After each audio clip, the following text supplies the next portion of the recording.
Hello, আসসালামু আলাইকুম। কেমন আছেন আপনারা সবাই? একটু কাইন্ডলি জানাবেন যে আসলে ঠিকমতো কথা বোঝা যাচ্ছে কিনা। হ্যাঁ, আমি একটু জাস্ট ক্লাসটা একটু শেয়ার দিয়ে দিব আর কি। শেয়ার দিয়ে দিচ্ছি যাতে করে একটু হয়। হ্যাঁ, আপনারা কি আমার কথা শুনতেছেন? কথা কি বোঝা যাচ্ছে? প্লিজ একটু হেল্প করবেন কাইন্ডলি।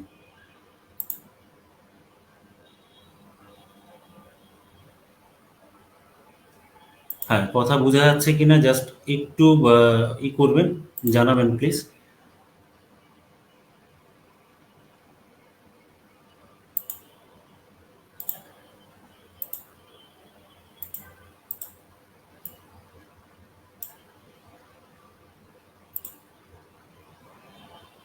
হ্যাঁ, বোর্ড কি ক্লিয়ার দেখা যায়? বোর্ড কি ক্লিয়ার দেখা যাচ্ছে কিনা? হ্যাঁ।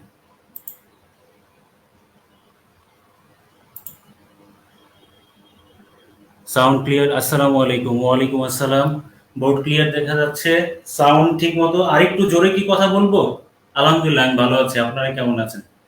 হ্যাঁ, হ্যাঁ, প্লিজ। ফুল বোর্ড আসছে না আসলে। ফুল বোর্ড কি মানে এইখানে এই দেখো, এই যে নিচে জাস্ট এই একটুখানি বাকি, আর এই যে উপরের একটুখানি বাকি, ওই অতটুক নিয়ে আসি নাই, বাকি সবকিছু। আহ, আপনি ভালো আছেন স্যার? হ্যাঁ, আলহামদুলিল্লাহ ভালো আছি। Board clear. আচ্ছা, সাউন্ড শোনা যাচ্ছে স্যার। ক্যামেরা আরেকটু সামনে দেন। ক্যামেরা আরেকটু সামনে দিলে আসলে বোর্ডটা জাস্ট অল্প একটু রেঞ্জ পর্যন্ত বোঝা যায়, পুরোটা বোঝা যায় না। হ্যাঁ, এখন আর সামনে নিতে চাচ্ছি না আর কি। হ্যাঁ, বোর্ড ক্লিয়ার। লেখা বুঝতে পারবে ইনশাল্লাহ, আশা করি অতটা প্রবলেম হবে না। তবে লাইট তো দুইটা লাগাইছি, তাই আমার চেহারাটা সামনের দিকে চলে আসলে মাঝে মাঝে একটু রিফ্লেক্ট করতে পারে। হ্যাঁ, এটা নিয়ে ক্লিয়ার ক্লিয়ার। আগের তুলনায় ভালো তো? আগের তুলনায় সাউন্ড এবং হচ্ছে ভিডিও কোয়ালিটি একটু কি ভালো হয়েছে?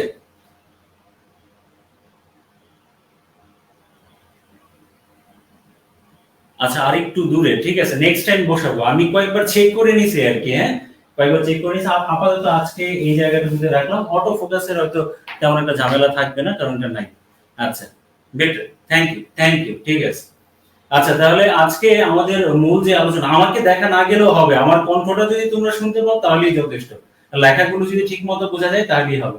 আজকে মূলত যে আলোচনাগুলো করব গ্রুপে, অবশ্যই মানে আমি এর আগেও বলে দিছি, বাট তারপরও বলতেছি আর কি একবার। আজকে প্রথমে তিনটা প্রশ্ন নিয়ে একটু আলোচনা করব। যেমন একজন প্রশ্ন করেছিল যে স্যার, সূর্য হতে যে আলোটা আসে, এই আলো আসতে কতটুকু সময় লাগে? কোথাও কোথাও একজন বলে যে আসলে 8 মিনিট 32 সেকেন্ড, কোথাও কোথাও বলে যে 8 মিনিট 20 সেকেন্ড, বা কোথাও বলে যে 8 মিনিট 19 সেকেন্ড। আসলে হবে কোনটা এবং কোনটা উল্লেখ করব, কখন কোনটা করব।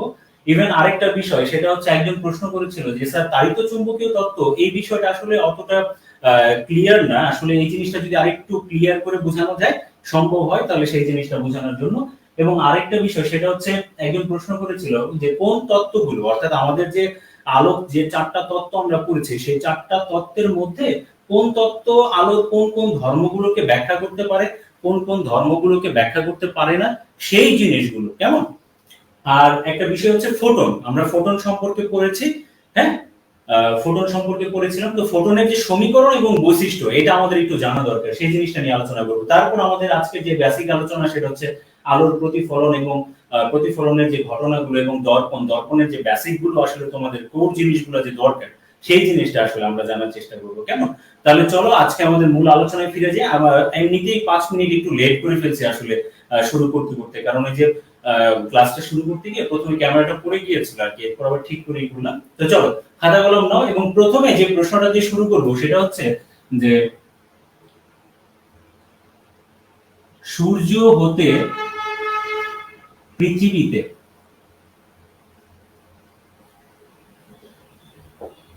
আলো আসতে কত সময় লাগে? সূর্য হতে আলো আসতে কত সময় লাগে? এখন এই যে কত সময় লাগে, কোথাও কোথাও তোমরা দেখেছো 8 মিনিট 32 সেকেন্ড, কোথাও দেখেছো যে 8 মিনিট 20 সেকেন্ড, এবং কোথাও কোথাও দেখেছো 8 মিনিট 19 সেকেন্ড। আসলে দিবা কোনটা? আমি একবার ক্লাসের সময় বলেছিলাম যে আসলে এখানে মোস্ট অ্যাপ্রোপ্রিয়েট যে অ্যানসারটা সেটা আসলে 8 মিনিট 20 সেকেন্ড। তবে আবার এইগুলো তাহলে কেন আসলো, হ্যাঁ এগুলো কেন আসলো, একটা ছোট বিষয় বলি, আগে একটু খেয়াল করলে এই জিনিসটা খুব সুন্দর করে বুঝতে পারবে।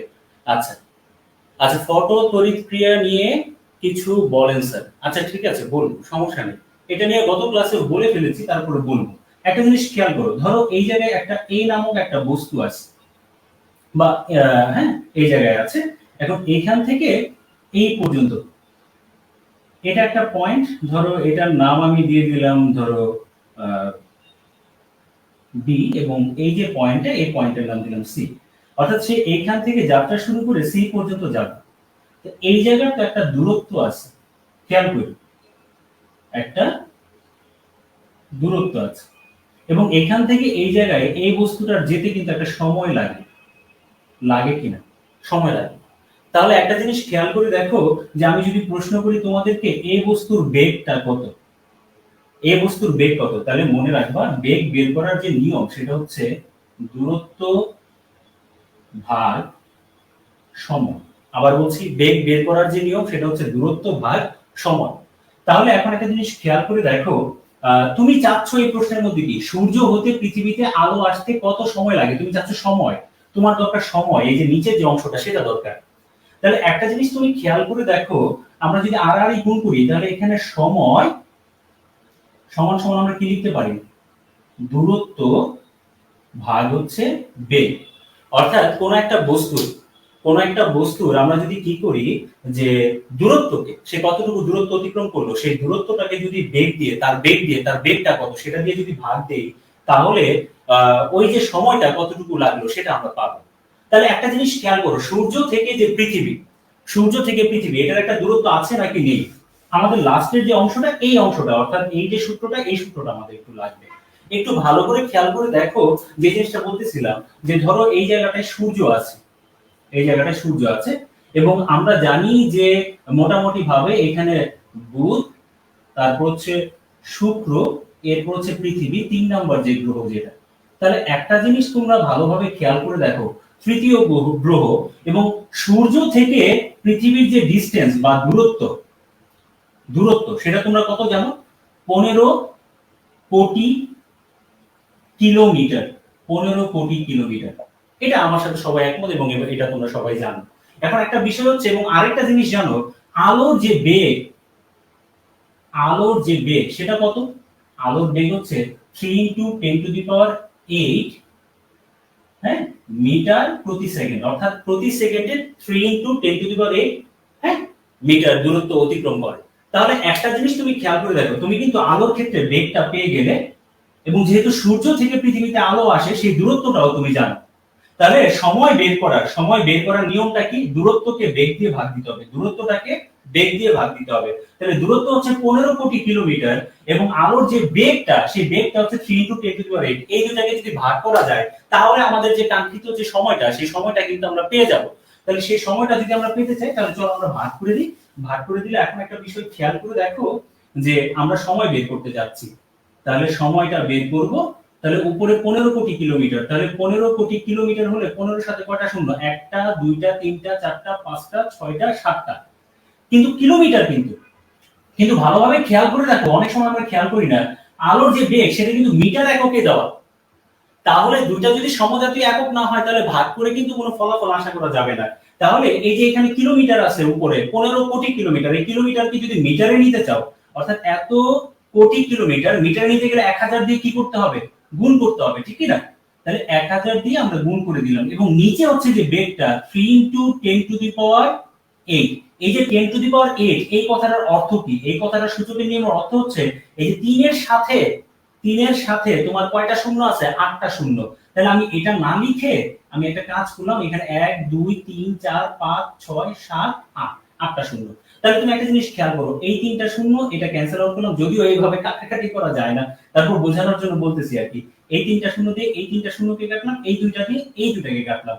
এখন কাটাকাটির পরে একটু ভালোভাবে খেয়াল করে দেখো, এখানে 1500 থাকে। 1500কে তুমি যদি 3 দিয়ে ভাগ দাও, 1500কে তুমি যদি 3 দিয়ে ভাগ দাও, তাহলে এখানে কত হবে, 500। তাহলে একটা জিনিস খেয়াল করে দেখো, উপরে আমরা কিলোমিটার থেকে নিয়ে গেছি মিটার এককে, নিচে আমাদের কি আছে, মিটারের সাথে সাথে কিন্তু সেকেন্ড আছে, তাহলে মিটার আর মিটার ক্যান্সেল আউট হয়ে গেলে শুধু বাকি থাকবে কি, সেকেন্ড। সেকেন্ড সময়ের একক কি, সেকেন্ড। তাহলে একটা জিনিস খেয়াল করে দেখো, তাহলে কত সময় লাগে, 500 সেকেন্ড সময় লাগে, 500 সেকেন্ড সময় লাগে। তাহলে এই যে 500 সেকেন্ড সময় লাগতেছে, তাহলে একটা জিনিস খেয়াল করো, তাহলে বলো তো দেখি যে সূর্য থেকে পৃথিবীতে যে আলো আসে, সেই আলো আসতে মোট সময় লাগতেছে কত, 500 সেকেন্ড। তাহলে এই যে 500 সেকেন্ড যদি লাগে, আমরা জানি 60 সেকেন্ডে 1 মিনিট, তাহলে এটাকে যদি 60 দিয়ে ভাগ দাও, তাহলে তোমার কি আসবে, 648। তাহলে এখানে একটা জিনিস খেয়াল করো, 480 প্লাস হচ্ছে আরো 20, তাহলে হলো 500। তাহলে এই যে 480, এটা মানে কত মিনিট, 480 সেকেন্ড মানে কত, 8 মিনিট। 8 মিনিট এবং সাথে কি রইলো, এই যে 20 সেকেন্ড। তাহলে এই যে 20 সেকেন্ড, 8 মিনিট 20 সেকেন্ড। বিষয়টা বুঝতে পারছো? এখন তোমরা প্রশ্ন করতে পারো যে স্যার তাহলে 8 মিনিট 32 সেকেন্ড অনেক সময় বলা হয় কেন? এটা আসলে কেন বলে সেটা আসলে আমি ওইভাবে জানি না। তারপর আমি একটা জিনিস বলতেছি, সেটা হচ্ছে যে তোমার একটা জিনিস খেয়াল করে দেখো, এই যে 500 কে যখন আমরা 60 দিয়ে ভাগ দিছি না, তখন ভাগ দেওয়ার পর এই শূন্যটা ক্যান্সেল আউট করে দিলাম, তাহলে এখানে 25 দুগুণ হচ্ছে 50 আর 3 দুগুণ 6। তাহলে 25 কে যখন তুমি 3 দিয়ে ভাগ দিবে, তখন রেজাল্টটা চলে আসবে 8.33, এরকম এরকম আসতেই থাকবে। তাহলে আমি স্বাভাবিকভাবে ধরে নিলাম 8.33। তাহলে এই ফলাফলটা দেখা যদি তুমি বলো 8 মিনিট 32 সেকেন্ড, তাহলে বিষয়টা কিন্তু অ্যাপ্রোপ্রিয়েট হলো না। তবে অপশনের মধ্যে যদি 8 মিনিট 20 সেকেন্ড না থাকে, তাহলে এই দুটার ক্ষেত্রে বিবেচনা করতে পারো। অর্থাৎ আমি আবার বলতেছি, যদি সূর্য হতে পৃথিবীতে আলো আসতে কত সময় লাগে সেটা যদি থাকে, তাহলে একটা জিনিস মনে রাখবে, সেটা হচ্ছে অবশ্যই মোস্ট অ্যাপ্রোপ্রিয়েট যে রেজাল্টটা, সেটা কত, 8 মিনিট 20 সেকেন্ড। যদি এটা না থাকে, তাহলে কাছাকাছি উত্তর কত, 8 মিনিট 19 সেকেন্ড। কিন্তু এই দুইটার কোনোটা না থাকলে তাহলে 8 মিনিট 32 সেকেন্ড দিতে পারো। এই দুইটার কোনোটা না থাকলে, বাট আসলে এইটা দিয়ে 8 মিনিট 32 সেকেন্ডে সাধারণত করবে না। আগে হয়তো প্রশ্ন করা হতো, বাট আগের ফরম্যাট তো আর এখন নাই। এখন সঠিক উত্তরটা হচ্ছে কত, একটু বুঝতে পারলে যে এক্সপ্লেনেশনটা অর্থাৎ ব্যাখ্যাটা তোমরা বুঝতে পারছো কিনা, প্লিজ একটু কমেন্টে জানাও যে তোমাদের কাছে এই জিনিসটা ক্লিয়ার কিনা। যদি নবীর থেকে আসে, তাহলে কোনটাকে আগে গুরুত্ব দিবা, রিটেনে লিখলেও কোনটাকে গুরুত্ব দিয়ে তোমরা লিখবা, সেই বিষয়টা একটু ক্লিয়ার কিনা প্লিজ আমাকে একটু জানাও তোমরা।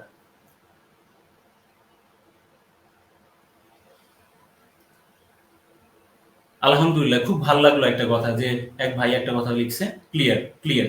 Thank you, thank you. তোমাদের কাছে ক্লিয়ার। আমি সময় নিব না, বেশি সময় নিব না, কারণ একটু লেট করে শুরু করে ফেলেছি। ঠিক আছে, তাহলে বুঝতে পারছো, এটা তুলে নিছো তো সবাই? জাস্ট একবার বলো যে তুলে নিছো কিনা, ইয়েস অর নো একটু বলে দাও প্লিজ, কাইন্ডলি একটু বলে দাও, কারণ সময় বেশি নেওয়া যাবে না। তোমরা একটু বললে, রিপ্লাই করলে আমি করে দিব। ব্যাখ্যা করে বলতে পারবে না যে একটা জিনিস এর জন্য কিন্তু সায়েন্স এরই হতে হবে এরকম না। ধন্যবাদ, ধন্যবাদ, থ্যাংক ইউ। ঠিক আছে, আমি মুছে দিলাম, কিন্তু প্লিজ আবার পরে বললো না স্যার আপনি লেখার জন্য সময় দেন না, লেখার জন্য সময় দেন না, মুছে দেন, এগুলো কিন্তু ঠিক না। আচ্ছা, এবার একটা বিষয় আসো, সেটা হচ্ছে অনেকের কাছে এই জিনিসটা একটু ঝামেলা হয়ে যেতে পারবে, সেটা হচ্ছে যে তাড়িত চুম্বকীয় তত্ত্ব এই জিনিসটা আসলে কি। হ্যাঁ, তাড়িত চুম্বকীয় তত্ত্ব, এটা নিয়ে একটু ঝামেলা হয়ে যায়। এই জিনিসটা একদম সিম্পলি তোমাদেরকে বোঝানোর চেষ্টা করব। তোমরা যদি একটু মনোযোগ দাও, তাহলে আমি একটু সময় দিলে কিন্তু আমি তোমাদেরকে ইনশাআল্লাহ ভালোভাবে একটু সার্ভিস দিতে পারবো। তাহলে তাড়িত চুম্বকীয় তত্ত্ব তোমরা একটু খাতার মধ্যে লিখে নাও, যারা বুঝছো তারাও লিখবা, যারা বুঝো নাই তারাও লিখবা প্লিজ। তাড়িত চুম্বকীয় তত্ত্ব, হ্যাঁ, তাড়িত চুম্বকীয় তত্ত্ব একটু খেয়াল করুন প্লিজ, একটু খেয়াল করুন। এই জায়গায় ছোট্ট একটা বেসিক তোমরা একটু জানতে হবে। হ্যাঁ, ছোট্ট একটা বেসিক একটু জানতে হবে, সেটা হচ্ছে যে মনে রাখবা একটা বিষয়, সেটা হচ্ছে একটা চার্জ, মনে করো একটা চার্জ, প্লিজ। হ্যাঁ, ধরো একটা চার্জ, একটা প্লাস চার্জের কথা আমি বলতেছি, মনে করো এই যে একটা চার্জ থাকা মানেই সে কি সৃষ্টি করবে, সে একটা তড়িৎ ক্ষেত্র সৃষ্টি করবে। আবার বলতেছি, কথাটা বুঝো, সে একটা তড়িৎ ক্ষেত্র সৃষ্টি করবে। একটা চার্জ থাকার অর্থ হলো সে একটা তড়িৎ ক্ষেত্র সৃষ্টি করবে। তো এখন একটা বিষয় খেয়াল করো, এই চার্জটা যদি স্থির হয়, তাহলে শুধুমাত্র মনে রাখবা সে একটা শুধু তড়িৎ ক্ষেত্র সৃষ্টি করবে, পাশাপাশি আর অন্য কোনো কিছু তৈরি হবে না। আবার বলতেছি যে একটা চার্জ যদি স্থির অবস্থায় থাকে, তাহলে সে শুধুমাত্র তড়িৎ ক্ষেত্র তৈরি করতে পারে, শুধুমাত্র তড়িৎ ক্ষেত্র। আচ্ছা, এখন এই চার্জটাকে মনে করো যে আমি ধরো একটা চার্জ, এই চার্জটা মনে করো যে এখন গতিশীল, হ্যাঁ গতিশীল। আচ্ছা, একটা জিনিস খেয়াল করো, একটা চার্জ যখন স্থির ছিল তখন শুধু তড়িৎ ক্ষেত্র তৈরি হয়, কিন্তু একটা চার্জ যখন গতিশীল হয়, আবার বলছি একটা চার্জ যখন গতিশীল হয়, ইলেকট্রিসিটির মধ্যে চার্জ নিয়ে তো অনেক বিস্তারিত করাবো, বাট আপাতত আলোর মধ্যে তাড়িত চুম্বকীয় তত্ত্ব বোঝার জন্য যতটুকু দরকার আমি চেষ্টা করতেছি ততটুকুই দেওয়ার জন্য। তাহলে একটা গতিশীল চার্জ যখন থাকে তখন কিন্তু শুধু তড়িৎ ক্ষেত্র না, তখন কিন্তু পাশাপাশি চুম্বকীয় ক্ষেত্র তৈরি হয়।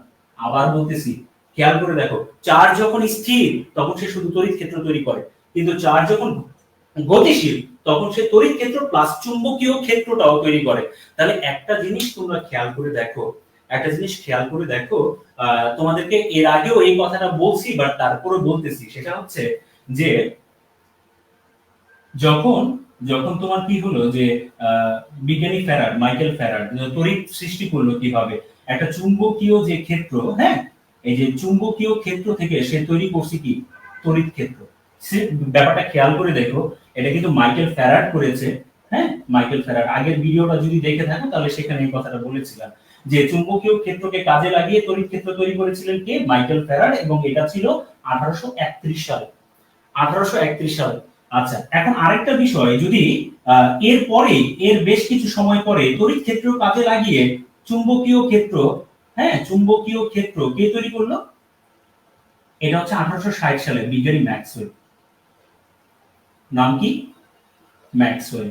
আচ্ছা, তো একটা জিনিস খেয়াল করো, আবার বলতেছি, চুম্বকীয় ক্ষেত্র থেকে তড়িৎ ক্ষেত্র তৈরি হয়, আবার তড়িৎ ক্ষেত্রের মাধ্যমে চুম্বকীয় ক্ষেত্র তৈরি করা যায়।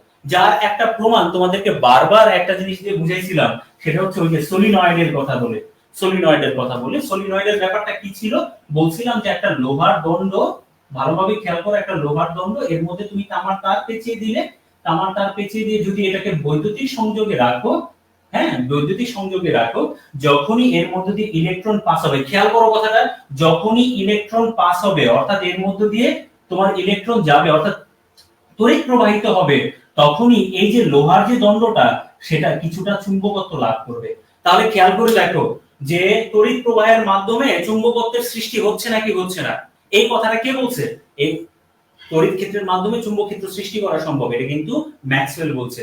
তাহলে একটা জিনিস খেয়াল করো, চার্জ যখন গতিশীল তখন শুধু তড়িৎ ক্ষেত্র সৃষ্টি হয় না, চার্জ থাকলে তড়িৎ ক্ষেত্র সৃষ্টি হবে, মাস্ট বি, কিন্তু যখন চার্জটা গতিশীল হয় তখন তড়িতের সাথে সাথে চুম্বকীয় ক্ষেত্র সৃষ্টি হয়। এই যে এটা কিন্তু তার আরেকটা প্রমাণ।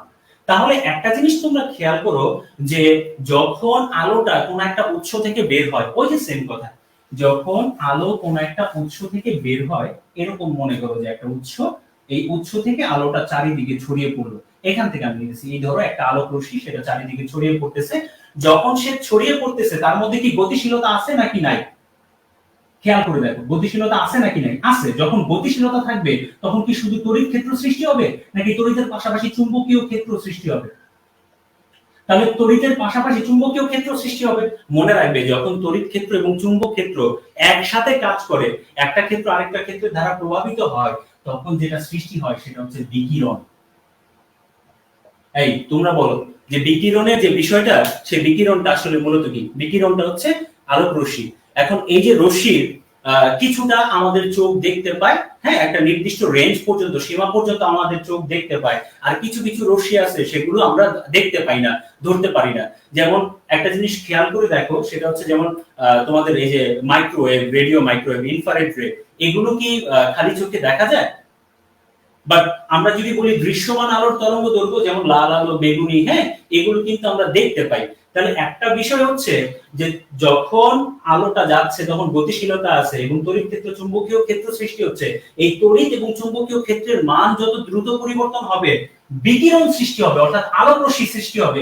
এই যে আলোক রশ্মি, একটা ধরন আছে সেটা হচ্ছে দৃশ্যমান এবং আরেকটা ধরন হচ্ছে অদৃশ্যমান। এখন যেটাই হোক দুইটাই এর মধ্যে আছে, দৃশ্যমান হলে আমরা দেখতে পাবো, দৃশ্যমান না হলে আমরা দেখতে পাবো না।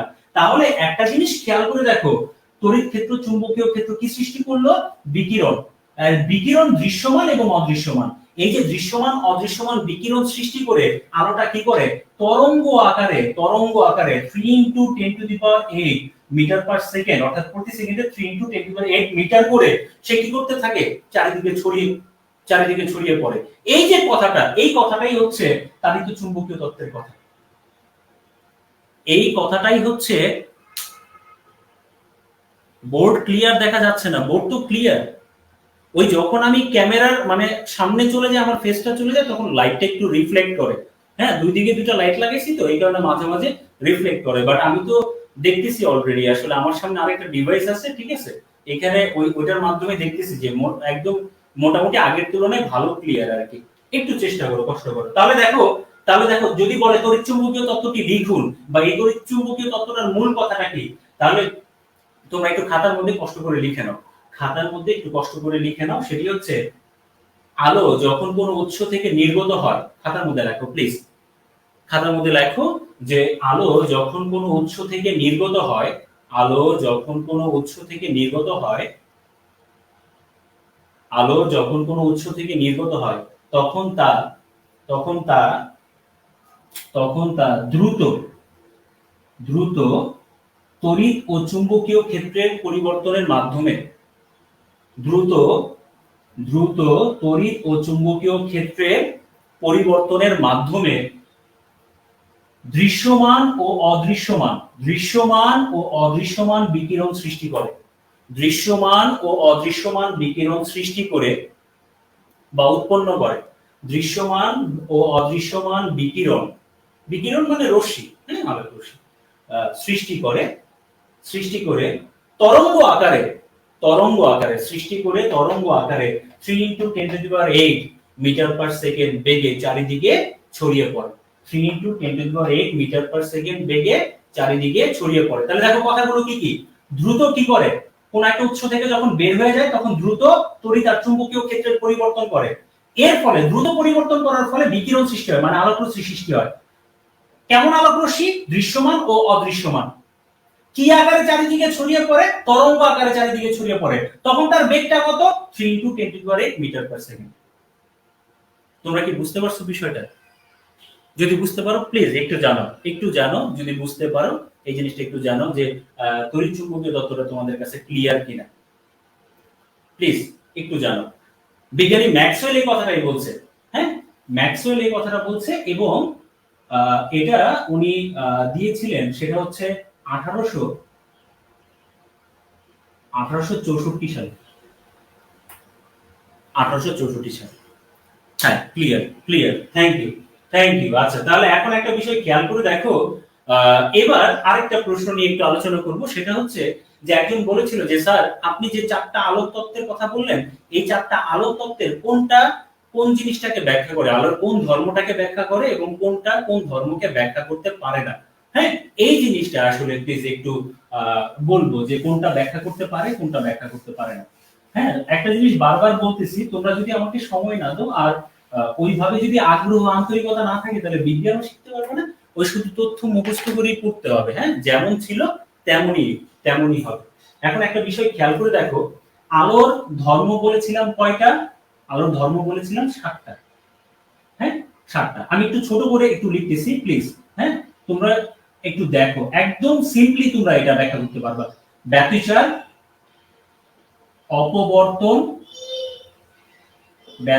অপবর্তন, সমবর্তন, প্রতিফলন, প্রতিসরণ, পূর্ণ অভ্যন্তরীণ প্রতিফলন, আবার বলছি পূর্ণ অভ্যন্তরীণ প্রতিফলন। আচ্ছা, 1 2 3 4 5 এই হলো একটা 6টা, এবং আরেকটা হচ্ছে বিক্ষেপণ। এই বিক্ষেপণের সাথে রিলেটেড অবলিক দিয়ে লিখে রাখো বিচ্ছুরণ। হ্যাঁ, বিচ্ছুরণ একই কথা, কাছাকাছি জিনিস। হ্যাঁ, কাছাকাছি জিনিস। তাহলে একটা জিনিস খেয়াল করে দেখো, সেটা হচ্ছে যে প্রথমে বলেছিলাম যে কণাতত্ত্ব 1 নাম্বার। হ্যাঁ, কণাতত্ত্ব তোমরা কি করো, তোমরা সবই মুখস্থ করো। কিরকম? বিষয়টা হচ্ছে কি, কোনটা ব্যাখ্যা করে এবং কোনটা করে না, দুইটাই তোমরা মুখস্থ করো। না, এইভাবে কেন শিখবা? টেকনিক্যালি শিখবা। তুমি তো 7টা ধর্ম জানোই, যে আলোর যে মোট যে 7টা ধর্ম, সেই 7টা ধর্ম কি কি সেটা তুমি জানো। আচ্ছা, এটা যদি জানো, এখন কণাতত্ত্ব কে প্রদান করছে? কণাতত্ত্ব প্রদান করছে নিউটন। কত সালে প্রদান করছে? 1672 সালে। আচ্ছা, এখন এই কণাতত্ত্বের আমরা ব্যাখ্যা করতে হয় না। এখন তুমি দেখবে কোনটার ক্ষেত্রে পরিমাণ বেশি, কোনটার ক্ষেত্রে পরিমাণ কম। আবার বলতেছি, তোমরা ভালো করে খেয়াল করে দেখবা কোনটার ক্ষেত্রে পরিমাণ বেশি, কোনটার ক্ষেত্রে পরিমাণ কম। অর্থাৎ কোন তত্ত্ব কোনটা ব্যাখ্যা করতে পারে এবং কোনটা পারে না, এর মধ্যে কোনটার ক্ষেত্রে পরিমাণ কম বেশি হবে। খেয়াল করে দেখো, এই যে কণা তত্ত্ব তোমার যেটা ব্যাখ্যা করতে পারে সেটা হচ্ছে শুধুমাত্র প্রতিফলন, আর একটা হচ্ছে প্রতিসরণ। পড়ানোর সময় বলছিলাম, বা তারপর আবার একবার বলে দিচ্ছি, এই দুটা ব্যাখ্যা করতে পারে, তাহলে বাকিগুলো পারে না। ওই যেগুলো পারে না সেগুলো কি মুখস্থ করার দরকার আছে? যেটা পারে সেটা মনে রাখো, এখানে কম। বাকি কয়টা ধর্ম পারে না? 5টা ধর্ম ব্যাখ্যা করতে পারে না, 7টার মধ্যে এই দুটা ব্যাখ্যা করতে পারে। তাহলে শুধু এটা মনে রাখো, কমেন্টটা মনে রাখো, সহজ হবে, ব্রেনের উপর চাপ কম পড়বে। আচ্ছা, 2 নাম্বার, তরঙ্গ তত্ত্ব। তরঙ্গ তত্ত্ব কে প্রদান করছে? বিজ্ঞানী কিন্তু হাইগেন। মনে আছে তো নামটা? বিজ্ঞানী হাইগেন। মনে না থাকলে হারিকেন মনে রাখবা, হারিকেন থেকে হাইগেন। ঠিক আছে, ওইভাবে যদি মনে না রাখতে পারো আর কি। আচ্ছা, এখন একটা জিনিস খেয়াল করে দেখো, এটা হচ্ছে 1678 সালে প্রকাশ করেন, 1678 সালে। এখন এই যে খেয়াল করে দেখবা, এই তরঙ্গ তত্ত্বের আলোকে সবকিছু ব্যাখ্যা করা গেলেও, তরঙ্গ তত্ত্বের আলোকে সবকিছু ব্যাখ্যা করা গেলেও একটা জিনিস ব্যাখ্যা করা যায় না, সেটা হচ্ছে সমবর্তন। সমবর্তন এটা ব্যাখ্যা করতে পারে না। আচ্ছা, এখন বলো, যেগুলো ব্যাখ্যা করতে পারে, 6টা ধর্ম ব্যাখ্যা করতে পারে, ওইটা কি মনে রাখার দরকার আছে? ওইটা তো মনে রাখার দরকার নেই। তুমি কোনটা মনে রাখবা? আগেরটার ক্ষেত্রে মনে রাখছো কোনটা পারে, ওটার পরিমাণ কম ছিল, তাই এটা মনে রাখবা। এটার ক্ষেত্রে সমবর্তন পারে না, এটা মনে রাখো, বাকি সবগুলা পারে। 3 নাম্বার, 3 নাম্বার, সেটা হচ্ছে একটু আগে দেখলাম, তাড়িত চুম্বকীয় তত্ত্ব। হ্যাঁ, তাড়িত চুম্বকীয় তত্ত্ব, এটা কে প্রদান করেন? একটু আগে বললাম ম্যাক্সওয়েল। এবং কত সালে? কত সালে? 1864। এখন একটা জিনিস খেয়াল করো, এই তাড়িত চুম্বকীয় তত্ত্ব, তরঙ্গ তত্ত্ব সমবর্তন ব্যাখ্যা করতে পারে না, তাড়িত চুম্বকীয় তত্ত্ব এটাই পারে, বাকিগুলো পারে না। তাহলে তাড়িত চুম্বকীয় তত্ত্ব তোমার কি করে? সমবর্তন ব্যাখ্যা করতে পারে, বাকিগুলো পারে না। তাহলে যেগুলো পারে না সেটা মনে রাখার দরকার নাই তাড়িত চুম্বকীয় ক্ষেত্রে, শুধু সমবর্তনটা মনে রাখবা যে সমবর্তন ব্যাখ্যা করতে পারে। এখন লাস্ট আরেকটা জিনিস, সেটা হচ্ছে আমরা গত ক্লাসে পড়েছিলাম, সেটা হচ্ছে কোয়ান্টাম তত্ত্ব। কি তত্ত্ব? কোয়ান্টাম তত্ত্ব। এখন একটা জিনিস খেয়াল করে দেখো, কোয়ান্টাম তত্ত্ব প্রদান করেছে ম্যাক্স প্লাঙ্ক, এবং এটা কত সালে? 1900 সালে। কোয়ান্টাম তত্ত্ব মনে রাখবা, কোয়ান্টাম তত্ত্ব মূলত আলোর কণা ধর্মকে প্রদর্শন করে। এটার ক্ষেত্রে শুধুমাত্র স্পেশালি এটা খুবই গুরুত্বপূর্ণ, 4 নম্বরটা খুবই গুরুত্বপূর্ণ, এটা ফটো তড়িৎ ক্রিয়া ব্যাখ্যা করতে পারে। ফটো তড়িৎ ক্রিয়া, ওই যে আইনস্টাইনের যে ফটো তড়িৎ ক্রিয়া, উনি তো ব্যাখ্যা করছে এই কোয়ান্টাম তত্ত্বের সাহায্যে। তাহলে শুধু ফটো তড়িৎ ক্রিয়া, বাকিগুলো বাদ। তাহলে দেখো তো একটু ইজি হলো কিনা তোমাদের কাছে? একটু ইজি হলো কিনা? কোনটা কোনটা পারে, কোনটা পারে না। এবার কি তোমরা পার্থক্যটা করতে পারবে? এখানে দুটো বিষয় একটু বলে দেই, দুটো বিষয় একটু বলে দেই। এই যে কণা তত্ত্ব আর হচ্ছে কোয়ান্টাম তত্ত্ব, এই দুটা কিন্তু আলোর কণা ধর্মকে রিপ্রেজেন্ট করে। আর তরঙ্গ তত্ত্ব আর তাড়িত চুম্বকীয় তরঙ্গ তত্ত্ব, এই দুটা কিন্তু আলোর তরঙ্গ ধর্মকে রিপ্রেজেন্ট করে। তাহলে এই জিনিসগুলো তোমাদের ভালো করে খেয়াল রাখতে হবে, কোনটা কোনটা পারে, কোনটা পারে না। তাহলে আবার বলছি একবার, কণা তত্ত্ব ব্যাখ্যা করতে পারে প্রতিফলন, প্রতিসরণ, বাকিগুলো পারে না। তরঙ্গ তত্ত্ব শুধু সমবর্তন ব্যাখ্যা করতে পারে না, ব্যাখ্যা করতে পারে না সমবর্তন, বাকি সবগুলো পারে। তাড়িত চুম্বকীয় তত্ত্ব, ওই যে তরঙ্গ তত্ত্ব হাইগেনের, যেটা পারে না সেটাই আসলে তাড়িত চুম্বকীয় তত্ত্ব পারে, সমবর্তন ব্যাখ্যা করতে পারে, বাকিগুলো পারে না। আর কোয়ান্টাম তত্ত্ব ফটো তড়িৎ ক্রিয়া ব্যাখ্যা করতে পারে। তোমাদের কাছে ক্লিয়ার কিনা? ক্লিয়ার কিনা কোনটা পারে, কোনটা পারে না? এবার কি আর ভেজাল লাগবে এমসিকিউতে অথবা রিটেনেও যদি লিখতে বলে? পারবা না এরকম একটা চার্ট তৈরি করে যে আলোক তত্ত্বগুলোর একটা ছকের মাধ্যমে দেখানো, এটা কি পারবা না তোমরা? প্রথমে তত্ত্বগুলোর নাম লিখবা, আবিষ্কারকের নাম লিখবা, তারপর সাল লিখবা, কত সালে প্রকাশ করছে, এরপর লিখবা কোনটা ব্যাখ্যা করতে পারে, এরপর কোনটা ব্যাখ্যা করতে পারে না। ব্যাস, একটা ছক দিয়ে তোমাদের আলহামদুলিল্লাহ সব হয়ে গেল। একটু প্লিজ জানাও যে তোমাদের কাছে ক্লিয়ার কিনা, বুঝতে পারছো কিনা। প্লিজ যে কোনো একজন একটু জানাও, জাস্ট ইয়েস অর নো, এতটুকু বললেই হবে। ক্লিয়ার? ক্লিয়ার, আলহামদুলিল্লাহ। ঠিক আছে, আমি মুছে দিলাম, মুছে দিলাম। ঠিক আছে, কারণ সময় চলে যাচ্ছে তো। আচ্ছা, তোমাদের তো আবার আজকে সায়েন্সের ক্লাস নাই, তাই একটু 5-10 মিনিট বেশি সময় নিব, মাইন্ড করো না তোমরা আবার প্লিজ। হ্যাঁ, কারণ পড়ানোর সময় একটু সময় না দিলে আসলে ওই যে কোনো কিছু গ্যাপ রাখলে তখন একটু ঝামেলা মনে হয়, খারাপ লাগে বিষয়টা, খারাপ লাগে। পারবো ইনশাল্লাহ, ইনশাল্লাহ। ঠিক আছে, যাক আলহামদুলিল্লাহ তোমরা পারবে। এখন একটা বিষয়, সেটা একটু খাতার মধ্যে একটু হেডলাইন দিয়ে লেখো যে ফোটন।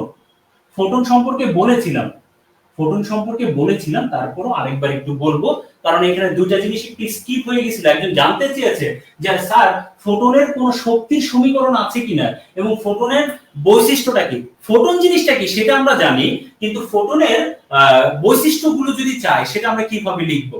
আর আরেকটা জিনিস হচ্ছে ফোটনের যে একটা সমীকরণ আছে স্যার, সেই সমীকরণটা ভালো লাগছে আপনার যতক্ষণ ইচ্ছা ক্লাস নেই। আচ্ছা ঠিক আছে, তোমাদের আন্তরিকতা থাকলে নিতে পারবো, অনেকের একটু ব্যাচ টেস্ট থাকে তাই আর কি। আচ্ছা এখন একটা বিষয়, আমি তোমাদের কনফিউশন গুলো সব দূর করে দেবো বিজ্ঞানে ইনশাআল্লাহ। তোমাদের একটা স্ট্রং বেসিক তৈরি হবে, অর্থাৎ তুমি খুব আরামে নিজে বানায় বানায় লিখতে পারবা এবং লজিক্যালি। ওইরকম না যে বাংলার মতো লেখার সময় কবি সাহিত্যিক হয়ে যাবা, বিষয়টা ওইরকম হবে না ইনশাআল্লাহ, আর কথা দিচ্ছি।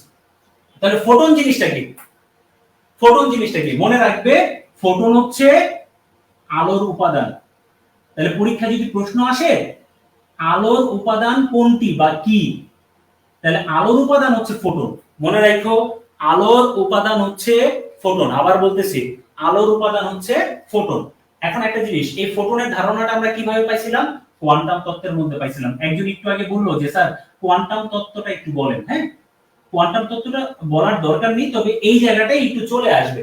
বলেছিলাম যে আলোটা কিন্তু, হ্যাঁ আলোটা কিন্তু বিচ্ছিন্ন ভাবে হ্যাঁ তোমার ছড়িয়ে পড়ে না। বিষয়টা হচ্ছে যখন কোন একটা উৎস থেকে আলোটা বের হয়, আবার বলছি যখন কোন একটা উৎস থেকে আলো বের হয়, তখন এই কোয়ান্টাম তত্ত্বের আলোকে ম্যাক্স প্লাঙ্ক যে কথাটা বলছেন যে আলো ক্ষুদ্র ক্ষুদ্র ক্ষুদ্র ক্ষুদ্র প্যাকেট আকারে বের হয়। এই যে মনে করো যে এগুলো এক একটা প্যাকেট, এগুলো এক একটা প্যাকেট আকারে বের হয়, ক্ষুদ্র ক্ষুদ্র প্যাকেট আকারে বের হয়। এটা হচ্ছে সবচেয়ে বড় কথা, কি আকারে বের হয়? ক্ষুদ্র ক্ষুদ্র প্যাকেট আকারে। প্যাকেট, এই যে ক্ষুদ্র ক্ষুদ্র প্যাকেট আকারে বের হয়, আমি বলছিলাম এই প্রত্যেকটা প্যাকেট মনে করো যে এর মধ্যে আছে শক্তি। কি আছে? শক্তি আছে। আচ্ছা এর মধ্যে আছে শক্তি, তাহলে শক্তির তো একটা পাল্লা থাকে, পাল্লা থাকে না? পাল্লাটা কি মানে হচ্ছে সর্বনিম্ন পাল্লা সর্বোচ্চ পাল্লা, অর্থাৎ শক্তির পরিমাণটা কি কম না বেশি? এই যে কম আর বেশির মধ্যে খেয়াল করো, কম আর হচ্ছে বেশি, এই হচ্ছে পাল্লাটা।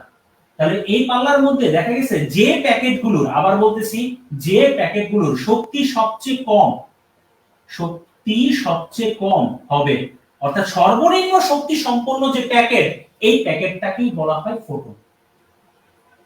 এই প্যাকেটটাকেই বলা হয় ফোটন। তাহলে সর্বনিম্ন শক্তি সম্পন্ন, তাহলে তার শক্তি আছে নাকি নাই? ফোটনের শক্তি আছে। তাহলে ফোটন কি? ফোটন হচ্ছে আলোর উপাদান। ফোটন হচ্ছে কি? আলোর উপাদান। এবং কোয়ান্টাম তত্ত্বের আলোকে কিন্তু আমরা ফোটন সম্পর্কে ধারণাটা মূলত পাই। এখন একটা বিষয় তুমি খেয়াল করে দেখো, তাহলে যদি বলে যে ফোটন কি, ফোটন কি, ফোটন কি, তাহলে সর্বনিম্ন শক্তি সম্পন্ন যে প্যাকেট, হ্যাঁ সর্বনিম্ন শক্তি সম্পন্ন যে প্যাকেট সেটা হচ্ছে ফোটন। অর্থাৎ আলো যখন কোন একটা উৎস থেকে বের হয় তখন সে ক্ষুদ্র ক্ষুদ্র প্যাকেট আকারে বের হয়।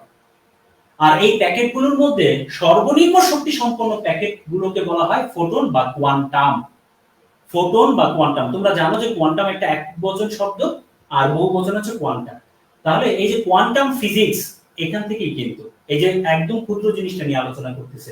তাহলে এখন একটা জিনিস এবার খেয়াল করে দেখো, এবার আমরা জানবো যে ফোটনের বৈশিষ্ট্যটা জানবো। ফোটনের ধারণাটা তো পাইলা, ফোটন কিভাবে আসলো, এখন ফোটনের বৈশিষ্ট্য জানবো। আচ্ছা বলো তো, ফোটন কি আলোর অংশ না নাকি অন্য কিছুর অংশ? ফোটন যদি আলোর অংশ হয়, আবার বলছি ফোটন যদি আলোর অংশ হয়, তাহলে একটা জিনিস এখানে ভালোভাবে মনে রাখবা, আলোর যা বেগ ফোটনেরও বেগ একই। তাহলে ফোটনের বেগ কত হবে? 3 × 10⁸ মিটার পার সেকেন্ড, অর্থাৎ প্রতি সেকেন্ডে এত। তাহলে আবার বলতেছি, যেহেতু ফোটন আলোর অংশ, মুখস্থ করবে না, এইভাবে খেয়াল করে দেখো, যেহেতু ফোটনটা কার অংশ? আলোর অংশ, তাহলে আলোর যা বেগ ফোটনের বেগও কি তাই। তাহলে এক নাম্বার একটা বৈশিষ্ট্য হয়ে গেল। আরেকটা বৈশিষ্ট্য, দুই নাম্বার আরেকটা বৈশিষ্ট্য, সেটা হচ্ছে মনে রাখবা স্থির অবস্থায়। স্থির অবস্থায়, এটা খুব ইম্পর্টেন্ট, খুবই ইম্পর্টেন্ট। দুই নাম্বার বৈশিষ্ট্যটা কিন্তু খুব ইম্পর্টেন্ট, স্টার চিহ্ন দিয়ে লিখে রাখো যে স্থির অবস্থায় ফোটনের ভর, ফোটনের ভর হচ্ছে শূন্য। স্থির অবস্থায় ফোটনের ভর হচ্ছে শূন্য। এই দুইটা কথা তোমাদের তোমাদের জন্য অনেক বেশি দরকারি, অনেক বেশি দরকারি। আবার এবার কি, তাহলে ফোটনের বৈশিষ্ট্য লিখতে পারবা? এই দুইটা হচ্ছে ফোটনের বৈশিষ্ট্য, আরো বেশ কয়েকটা দেওয়া যাবে বাট ওগুলো আমাদের লাগবে না। তাহলে ফোটনের বৈশিষ্ট্য কি লিখবা? ফোটনের বেগ হবে আলোর বেগের সমান, অর্থাৎ আলোর যা বেগ ফোটনের বেগও তাই। কেন? ফোটন হচ্ছে আলোর অংশ। আচ্ছা, আরেকটা বিষয় সেটা হচ্ছে স্থির অবস্থায়। স্থির অবস্থায় তার ভরটা কত? ভর, তার ভরের কথা বলছি, শূন্য। স্থির অবস্থায় তার ভর শূন্য। আচ্ছা, ফোটনের বৈশিষ্ট্যটা বোঝা গেল। এবার একজন বলেছিল যে স্যার ফোটনের যে সমীকরণ, শক্তির সমীকরণ, সেটা একটু কাইন্ডলি বলেন যে সমীকরণটা কেমন হবে। হ্যাঁ, সমীকরণটা কেমন হবে। তো সমীকরণটা কেমন হবে সেটা একটু বলতেছি। এটা সবার জন্য ইম্পর্টেন্ট, বাট এটা রিটেনের জন্য বেশি ইম্পর্টেন্ট। তারপর আমি এটা বলে দিচ্ছি, একটু তোমরা জেনে রাখো সবাই, তোমাদের সবার জন্যই কাজে লাগবে। হ্যাঁ, আসলে তোমরা সরাসরি ওই সমীকরণটা মুখস্থ করো, বিভিন্ন বইতে যখন লেখা থাকে তখন তারা কি করে কপি পেস্ট করে তুলে দেয়। এখন আমি তো লাইভে আছি, এত কিছু এখন বলতে গেলে জিনিসটা খারাপ দেখা যাবে। আসলে এই সবই কিন্তু ধার করা জিনিস। হ্যাঁ, বই থেকেই জাস্ট ধার করে, নিজস্বতা দিয়ে তেমন কোনো বই লেখা নাই আসলে। তাহলে এখন একটা জিনিস আমি তোমাদেরকে বলি, সেটা হচ্ছে যে এই যে ফোটন, হ্যাঁ, এই ফোটনের শক্তির সমীকরণটা কি তুমি জানতে চাচ্ছ? শক্তি, শক্তির সমীকরণ। আচ্ছা ঠিক আছে। আচ্ছা, শক্তির ইংরেজিটা কি সেটা বলো তো? শক্তির ইংরেজিটা তো এনার্জি। তাই মনে রাখবে এই জায়গাটায় শক্তিটাকে আমি ই দিয়ে প্রকাশ করব। আবার বলছি, শক্তির, হ্যাঁ, শক্তির ইংরেজিটা হচ্ছে এনার্জি, তাই আমি এখানে প্রতীকটা ই দিয়ে প্রকাশ করব। তোমাদেরকে একটা কথা বলি, একটা খেয়াল করো, তোমার যদি শক্তি অনেক বেশি থাকে, কথাটা বুঝো, তোমার যদি শক্তি অনেক বেশি থাকে তাহলে তুমি নড়াচড়া, মুভমেন্ট কি একটু বেশি করতে পারবে না? নাচানাচি, এই যে দৌড়াদৌড়ি বলো, যাই বলো, তোমার যদি শক্তি বেশি থাকে, এনার্জি বেশি থাকে, তাহলে তুমি বেশি কাজ করতে পারবা, বেশি নড়াচড়া করতে পারবা। তাহলে মনে রাখবা এই যে যে কণাগুলো আছে, যে পরমাণুগুলো আছে, হ্যাঁ, যে কণাগুলো, এই কণাগুলোর মধ্যে যখন শক্তির পরিমাণ অনেক বেশি হয়, শক্তি বেশি হলে তার মধ্যে কম্পাঙ্ক, মানে হচ্ছে কাঁপাকাঁপি যেটা আমরা বলি, হ্যাঁ, কম্পাঙ্ক, এই কম্পাঙ্কটাও কি হবে? বেশি হবে। তাহলে শক্তি বেশি মানে কম্পাঙ্ক বেশি, মানে কাঁপাকাঁপি করতে পারবে বেশি, নড়াচড়া করতে পারবে বেশি।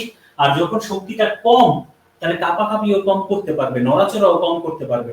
বৃদ্ধ বয়সে খুব বেশি নাচানাচি দৌড়ঝাঁপ কি করা যায় শক্তি সামর্থ্য না থাকলে? ঠিক এরকমই, এরকমই যে শক্তি যত বেশি হবে কম্পাঙ্ক তত বেশি হবে।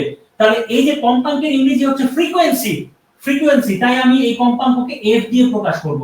তাহলে একটা জিনিস খেয়াল করো, শক্তি যার বেশি কম্পাঙ্ক তার বেশি, শক্তি যার কম তার কম্পাঙ্ক কম। তাহলে বাড়াইলে বাড়ে, কমাইলে কমে, এমন সম্পর্ককে আমরা কি বলি? সমানুপাতিক সম্পর্ক। তাহলে আমরা বলতে পারি না ই মানে হচ্ছে শক্তি সমানুপাতিক কার? এফ। এই যে আমি এই জিনিসটা এইভাবে লিখলাম, এই কথার অর্থ হচ্ছে শক্তি বেশি হলে কম্পাঙ্ক বেশি হবে, শক্তি কম হলে কম্পাঙ্ক কম হবে। তোমরা ম্যাথমেটিক্স এর নিয়ম অনুযায়ী জানো, ম্যাথের নিয়ম অনুযায়ী যখন যখন অনুপাত সমানুপাত তোমরা করেছো, সেখানে দেখবা সমানুপাতিক সম্পর্কের একটা বিষয় আছে, যে যখন এ বি এর সমানুপাতিক হয় তখন এটা হচ্ছে একটা সম্পর্ক। সমানুপাতিক চিহ্নটা দিয়ে আমরা বুঝাই সম্পর্ক। এটাকে যদি সমীকরণে রূপান্তর করতে চাও, তখন এই সমান সমান চিহ্ন দিয়ে এখানে একটা ধ্রুবক নিয়ে আসতে হয়, যাকে আমরা বলি সমানুপাতিক ধ্রুবক। ঠিক একই রকম ভাবে এটা তো এখন একটা সম্পর্ক, কার সাথে কার সম্পর্ক? শক্তির সাথে কম্পাঙ্কের সম্পর্ক। এটাকে যদি সমীকরণ আকারে প্রকাশ করতে চাও, তাহলে তোমাকে কি করতে হবে? একটা ধ্রুবক নিয়ে আসতে হবে। তাহলে আমি দিলাম সমান সমান, এবং মাঝখানে আমি কি দিলাম? একটা ধ্রুবক নিয়ে আসলাম, নাম দিলাম কে, এবং এই হচ্ছে আমাদের। তাহলে শক্তি সমান সমান সমানুপাতিক ধ্রুবক কে ইনটু হচ্ছে কি এফ। মনে রাখবে, যেহেতু যেহেতু এই যে ফোটন সম্পর্কে যে ধারণাটা আমাদের আরো বেশি স্পষ্ট হয়েছে, সেটা হচ্ছে কোয়ান্টাম তত্ত্ব থেকে। এই কোয়ান্টাম তত্ত্ব কে প্রদান করেন? Max Planck. কে প্রদান করেন? Max Planck. এই যে প্লাঙ্ক, এই প্লাঙ্ককে সম্মানার্থে, প্লাঙ্কের সম্মানার্থে এই যে ধ্রুবক আমরা কে দিয়ে প্রকাশ করি, এই কেটাকে তোমার কি দিয়ে প্রকাশ করা হয়? এইচ দিয়ে। তাহলে এই সমীকরণের ক্ষেত্রে আমরা সমানুপাতিক ধ্রুবকের জায়গায় কে এর জায়গায় কি দিয়ে প্রকাশ করব? এইচ দিয়ে প্রকাশ করব। এই এইচ কে বলা হয় প্লাঙ্কের ধ্রুবক। কি বলা হয়? প্লাঙ্কের ধ্রুবক। তাহলে আমরা কি লিখতে পারি না, ই সমান সমান কে এর বদলে এইচ লিখলাম, সাথে লিখলাম এফ। এই যে ই সমান সমান এইচ এফ এখনো কিন্তু কমপ্লিট হয় নাই, এখনো কিন্তু কমপ্লিট হয় নাই। আমি উপরে মুছে দিচ্ছি, আমি উপরে মুছে দিচ্ছি। প্রত্যেকটা প্রতীকের নাম আমি বলে দিব, তোমরা জাস্ট আগে একটু দেখো, দেখে নাও। হ্যাঁ, আমি একটু উপরে লিখতেছি, সেটা হচ্ছে ই সমান সমান এইচ এফ, শক্তি সমান সমান প্লাঙ্কের ধ্রুবক ইনটু হচ্ছে কি কম্পাঙ্ক। তো মনে রাখবে একটা জিনিস, মনে রাখবে একটা জিনিস, তরঙ্গের ক্ষেত্রে একটা সম্পর্ক আমরা জানি, সেটা হচ্ছে বেগ, বেগ সমান সমান তরঙ্গ দৈর্ঘ্য। আবার বলতেছি, বেগ সমান সমান তরঙ্গ দৈর্ঘ্য ইনটু, হ্যাঁ, তরঙ্গ দৈর্ঘ্য ইনটু কম্পাঙ্ক। এটা তরঙ্গ যখন পড়াবো, শব্দ তরঙ্গ পড়াবো, তখন এই জিনিসটা বলবো। বাট আপাতত এটা বোঝানোর জন্য আমি বলে দিতেছি যে বেগ কিভাবে পাওয়া যাবে, তরঙ্গ দৈর্ঘ্য আর কম্পাঙ্ককে যদি গুণ করা হয়। তাহলে একটা জিনিস তোমরা খেয়াল করে দেখো, বেগের ইংরেজিটা কি? ভেলোসিটি। তাই ভি দিয়ে প্রকাশ করলাম। তরঙ্গ দৈর্ঘ্য মনে রাখবা, এটার প্রতীকটা হচ্ছে এই যে এইভাবে, এইভাবে উল্টা ভি এর মতো এখানে উপর একটা লেজের মতো থাকে, এটাকে বলা হয় ল্যামডা। কি বলা হয়? অনেকেই চিনো, তারপর আমি বলতেছি ল্যামডা। আর কম্পাঙ্ককে কি দিয়ে প্রকাশ করা হয়? সেটা হচ্ছে এফ। আচ্ছা, এখন একটা জিনিস আমি তোমাদেরকে বলি, মনে রাখবে একটা জিনিস, সেটা হচ্ছে নরমালি বেগ মানে ভেলোসিটি ভি দিয়ে প্রকাশ করা হয়, কিন্তু আলোর যে বেগ, মনে রাখবে আলোর যে বেগ, সেই আলোর বেগকে ভি দিয়ে প্রকাশ করা হয় না, সেটা স্মল সি দিয়ে প্রকাশ করা হয়। আবার বলতেছি, ক্যাপিটাল সি দিয়ে কিন্তু না, ক্যাপিটাল সি দিয়ে লিখলে হবে না, স্মল সি দিয়ে প্রকাশ করা হয়। আলোর বেগকে কি দিয়ে প্রকাশ করা হয়? Small C. তাই সি সমান সমান ল্যামডা ইনটু এফ। আমরা এই সম্পর্কটা পাইলাম কিনা ভালোভাবে খেয়াল করে দেখো। সি সমান সমান আমরা পাইলাম, মানে সি মানে হচ্ছে বেগ, ল্যামডা মানে হচ্ছে তরঙ্গ দৈর্ঘ্য, সাথে হচ্ছে কম্পাঙ্ক। এটা হচ্ছে একটা সম্পর্ক, তরঙ্গের বেলায় একটা সম্পর্ক, বেগ, তরঙ্গ দৈর্ঘ্য আর হচ্ছে কম্পাঙ্কের মধ্যে একটা সম্পর্ক। যে বেগটা কিভাবে পাওয়া যায়? তরঙ্গ দৈর্ঘ্যের সাথে কম্পাঙ্ক গুণ করলে। এখন তুমি একটা জিনিস খেয়াল করো, তুমি যদি এখান থেকে এই সাইড থেকে কম্পাঙ্কের মানটা বের করতে চাও, তাহলে কম্পাঙ্ক সমান সমান কি লিখতে পারো? বেগের নিচে কি চলে যাবে? ল্যামডা, অর্থাৎ তরঙ্গ দৈর্ঘ্য। অর্থাৎ আলোর বেগকে যদি তরঙ্গ দৈর্ঘ্য দিয়ে ভাগ করা হয়, আবার বলতেছি, আলোর বেগকে যদি তরঙ্গ দৈর্ঘ্য দিয়ে ভাগ করা হয়, তাহলে কি পাওয়া যায়? কম্পাঙ্ক পাওয়া যায়। তাহলে তোমরা একটা জিনিস এখানে খেয়াল করে দেখো, একটা জিনিস একটু খেয়াল করে দেখো, সেটা হচ্ছে আমি লিখলাম বা দিয়ে ই সমান সমান এইচ ইনটু এফ এর জায়গায় এখন কি লিখতে পারি? কম্পাঙ্ক কিভাবে পাওয়া যায়? আলোর বেগকে তরঙ্গ দৈর্ঘ্য দিয়ে ভাগ করতে হবে। তাহলে এই হচ্ছে সি আলোর বেগ, এই হচ্ছে ল্যামডা তরঙ্গ দৈর্ঘ্য। এটাই হচ্ছে ফোটনের শক্তির সমীকরণ। তো তোমরা বইয়ের মধ্যে সরাসরি দেখো এইটা। এখন এইটা কিভাবে হলো, এই জিনিসটা অনেক সময় আমরা বুঝতে চাই না। বুঝতে পারছো বিষয়টা? তাহলে এখানে প্রতীকগুলো কোনটা দিয়ে কি বোঝায় সেটা আমি একটু লিখে দিচ্ছি তোমাদের, আর তোমরা বুঝতে পারলা কিনা সেটা একটু কাইন্ডলি জানাও। ফোটনের শক্তির সমীকরণ সরাসরি তোমরা লিখবা এইটা, বাট আমি তোমাদেরকে একটু ব্যাখ্যা করে দেখাইলাম এই জিনিসটা কিভাবে হলো। হ্যাঁ, এই জিনিসটা কিভাবে হলো মনে রাখবে। ইতে হচ্ছে এনার্জি, এটা মানে হচ্ছে শক্তি। এইচ হচ্ছে প্লাঙ্কের ধ্রুবক, একটা ধ্রুবক দরকার ছিল না, এটা হচ্ছে প্লাঙ্কের ধ্রুবক। প্লিজ জানাও যে তোমরা বুঝতে পারছো কিনা। হ্যাঁ, একটু জানাও কমেন্ট করে, অন্তত ইয়েস অর নো দিয়ে জানাও, ঠিক আছে? আচ্ছা, এরপর আরেকটা বিষয়, এখানে কি ছিল? এফ। এফ তে ফ্রিকোয়েন্সি মানে হচ্ছে কম্পাঙ্ক। কম্পাঙ্ক মনে না থাকলে কাপাকাপি মনে রাখবা। আচ্ছা, এবার হচ্ছে সি। সি মানে হচ্ছে আলোর বেগ, আর আলোর বেগ কত এটা তোমাদের মুখস্থ, এটা তো তোমরা জানো। এবং আরেকটা জিনিস সেটা হচ্ছে ল্যামডা। এই যে ভিটাকে উল্টাই দিয়ে উপরে এরকম একটা চিহ্ন দেওয়া হয়, ঠিক আছে? এই ল্যামডা এটা হচ্ছে কি? তরঙ্গ দৈর্ঘ্য, তরঙ্গ দৈর্ঘ্য।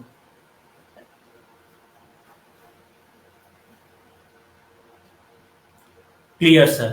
আচ্ছা, ঠিক আছে, থ্যাংক ইউ, থ্যাংক ইউ তোমাদেরকে যে এই জিনিসটা। তাহলে আমরা দেখো, এই যে প্রশ্নগুলোর যে উত্তর আমরা কিন্তু পাইলাম। হ্যাঁ, এখন আমরা চলে যাবো আসলে প্রতিফলনে। তোমাদের অনেকখানি সময় আসলে আমি নিয়ে নিয়েছি আসলে, কিছু মনে করো না প্লিজ। হ্যাঁ, দেখো আমার লেখা হয়তো খারাপ হতে পারে বোর্ডে, হ্যাঁ আমার লেখা খারাপ হতে পারে, বাট তোমাদের তো নিজস্ব লেখা আছে, আমি তো আর তোমাদেরটা লিখে দিয়ে আসবো না, তোমরাই তো লিখবা, ঠিক আছে?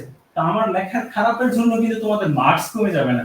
হ্যাঁ, আমার পড়ানো খারাপ হলে তোমাদের হয়তো খারাপ হতে পারে, ওইটা হতে পারে বিষয়টা অন্যরকম। হ্যাঁ, আচ্ছা, এবার আসো, এবার আসো যে বিষয়টা নিয়ে একটু কথা বলবো। হ্যাঁ, যে বিষয়টা নিয়ে একটু কথা বলতে যাচ্ছি সেটা হচ্ছে আমরা আলোর প্রতিফলন সম্পর্কে জানবো। অনেকেই তোমরা করো যে এই মনে করো যে আলোর প্রতিফলন, আরে আলো তো বাধা পেয়ে চলে আসে, এখানে আর তেমন কিছু বোঝার দরকার নেই, শুধু শুধু বুঝে বুঝে সময় নষ্ট করবো কেন, শুধু বই থেকে একটু দেখে নিলে হবে। অনেকে এরকম অনীহা করতে পারো, কিন্তু আসলে যদি একটু আগ্রহ দেখাও এই জায়গাটা অনেক কিছু শেখার আছে, এবং বেসিক গুলো একদম ক্লিয়ার হয়ে যাবে। যেটা এই যে পরের যে দুটো ক্লাস নেবো সেখানে দেখবো যে কতগুলো প্রশ্ন তোমরা সেখান থেকে কমন পাবে। বাট ওইগুলো জানার জন্য এরকম কিছু বেসিক দরকার।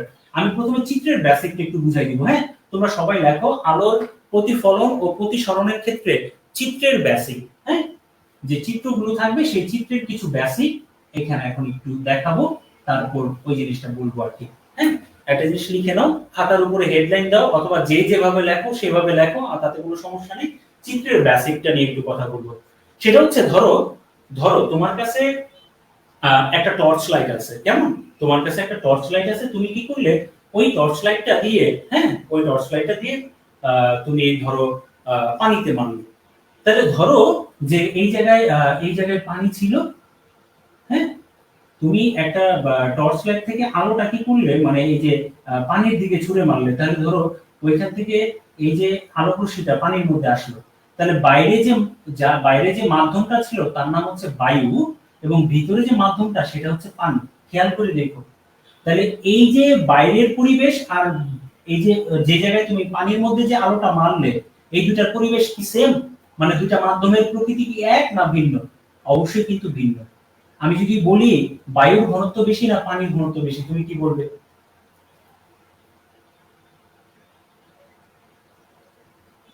আমি যদি বলি যে বায়ুর ঘনত্ব বেশি না পানির ঘনত্ব বেশি, একটা জিনিস তোমরা নিজেরাই বুঝতে পারবে।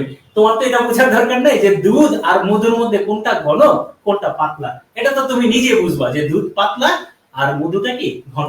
একই রকম ভাবে বায়ুটা হচ্ছে হালকা আর পানিটা কি ঘন, তাহলে দুইটা মাধ্যমের প্রকৃতি ভিন্ন। এতটুকু বুঝতে পারলাম। এখন একটা জিনিস খেয়াল করে দেবে, এটা একটা মাধ্যম, পানি আরেকটা মাধ্যম, মানে বায়ু একটা মাধ্যম, পানি আরেকটা মাধ্যম। এখন এই দুইটা মাধ্যমের মাঝখানে মাঝখানে আমরা মনে মনে, ধরো একটা জিনিস হচ্ছে মনে মনে যাকে আমরা চাই অনেক সময় কোথায় চলে যাই, তখন কিন্তু কল্পনায় চলে যাই, ঠিক না? আচ্ছা, তাহলে একটা জিনিস তুমি খেয়াল করে দেখো, তাহলে এই দুইটা মাধ্যমের মাঝে আমরা মনে করে ধরে নেই এই যে একটা লম্বা দাগ, এই যে লম্বা একটা দাগ, এটা মনে মনে ধরে নেই এই যে রেখাটা, এটা একটা কাল্পনিক রেখা। হ্যাঁ, বাস্তবে কিন্তু এরকম রেখা দেখা যায় না, এটা কাল্পনিক। তাহলে এই যে একটা কাল্পনিক রেখা, সে কি করতেছে? বায়ু মাধ্যমকে আলাদা করলো, পানি মাধ্যমকে আলাদা করলো। যে দুইটা মাধ্যমকে যেহেতু আলাদা করলো, তাহলে সে কি করলো? পার্থক্য করলো। পার্থক্যকারীকে আমরা কি বলি? বিভেদকারী। এই যে এই যে তলটা, হ্যাঁ, এই যে রেখাটা, এই তলটাকে বলা হয় এই কারণেই বিভেদ তল। তোমরা বই পড়ার সময়, রিডিং করার সময় অনেক সময় দেখবা এটাকে কি বলা হয়? বিভেদ তল। বিভেদ তলের কাজ কি? এটা একটা কাল্পনিক রেখা, যে রেখাটা কি করে? দুইটা মাধ্যমকে আলাদা করে। এই যে উপরে বায়ু মাধ্যম পানি মাধ্যমকে কি করলো? আলাদা করলো। তাহলে বিভেদ তল জিনিসটা কি? এটা কি বোঝা গেছে তোমাদের? আচ্ছা, এখন একটা বিষয়, একবার বেসিকে চলে যাই, চিত্রের বেসিকে। আমার শুধু এই এতটুকু জিনিস তোমাদেরকে বোঝানোর একটা দরকার ছিল। সেটা হচ্ছে যে, তাহলে আমি একটা রেখা নিয়ে নিলাম, খেয়াল করে দেখো, এই রেখাটাকে আমরা বলতেছি বিভেদ তল। এখন তো আর বিভেদ তল বুঝতে সমস্যা নেই। উপরের মাধ্যমটা মনে করো যে বায়ু, নিচেরটা হচ্ছে পানি, দুইটার প্রকৃতি কিন্তু ভিন্ন। উপরেরটা বায়ু, নিচেরটা পানি, এবং দুইটাকে পার্থক্য করছে কি? একটা তল, এটা কাল্পনিক, এটার নাম দিছি বিভেদ তল। এখন ধরো আলোক রশ্মি কি করলো? এই যে তলটা, হ্যাঁ, এই যে বিভেদ তলটা, এটার উপর এসে পড়লো। এবার এই যে, তোমাদেরকে একটা কথা বলি, আমি একটা শব্দ বললাম একটু আগে, আলোক রশ্মি। বলতে পারো আলোক রশ্মি কাকে বলে? কেউ বলতে পারবে একটু প্লিজ? খাতার মধ্যে এই এখন একটু কমেন্টে জানাও তো, জাস্ট 30 সেকেন্ডের মধ্যে দেখবো যে বলতে পারবে নাকি পারবে না, ইয়েস অর নো, যে আলোক রশ্মি জিনিসটা কি। আলোক রশ্মি জিনিসটা কি? প্লিজ ইয়েস অর নো দিয়ে একটু বলে দাও। পারবে যে আলোক রশ্মি জিনিসটা কি?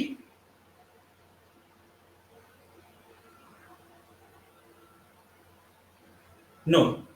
আচ্ছা, তোমরা একটা জিনিস খেয়াল করে দেখো, আমরা নরমালি কি বলি? পথের যেটা রাজা, অথবা রাজা যে পথে চলে, সেটাকে আমরা কি বলি? রাজপথ, ঠিক কি না? রাজপথ। তাহলে মনে রাখবা, আলো যে পথে চলে, আবার বলছি, আলো যে পথে চলে, সেটা কি আসলে মূলত বলা হয় আলোক রশ্মি। মনে রাখবে, আলো যে পথে চলে সেটাই হচ্ছে মূলত কি?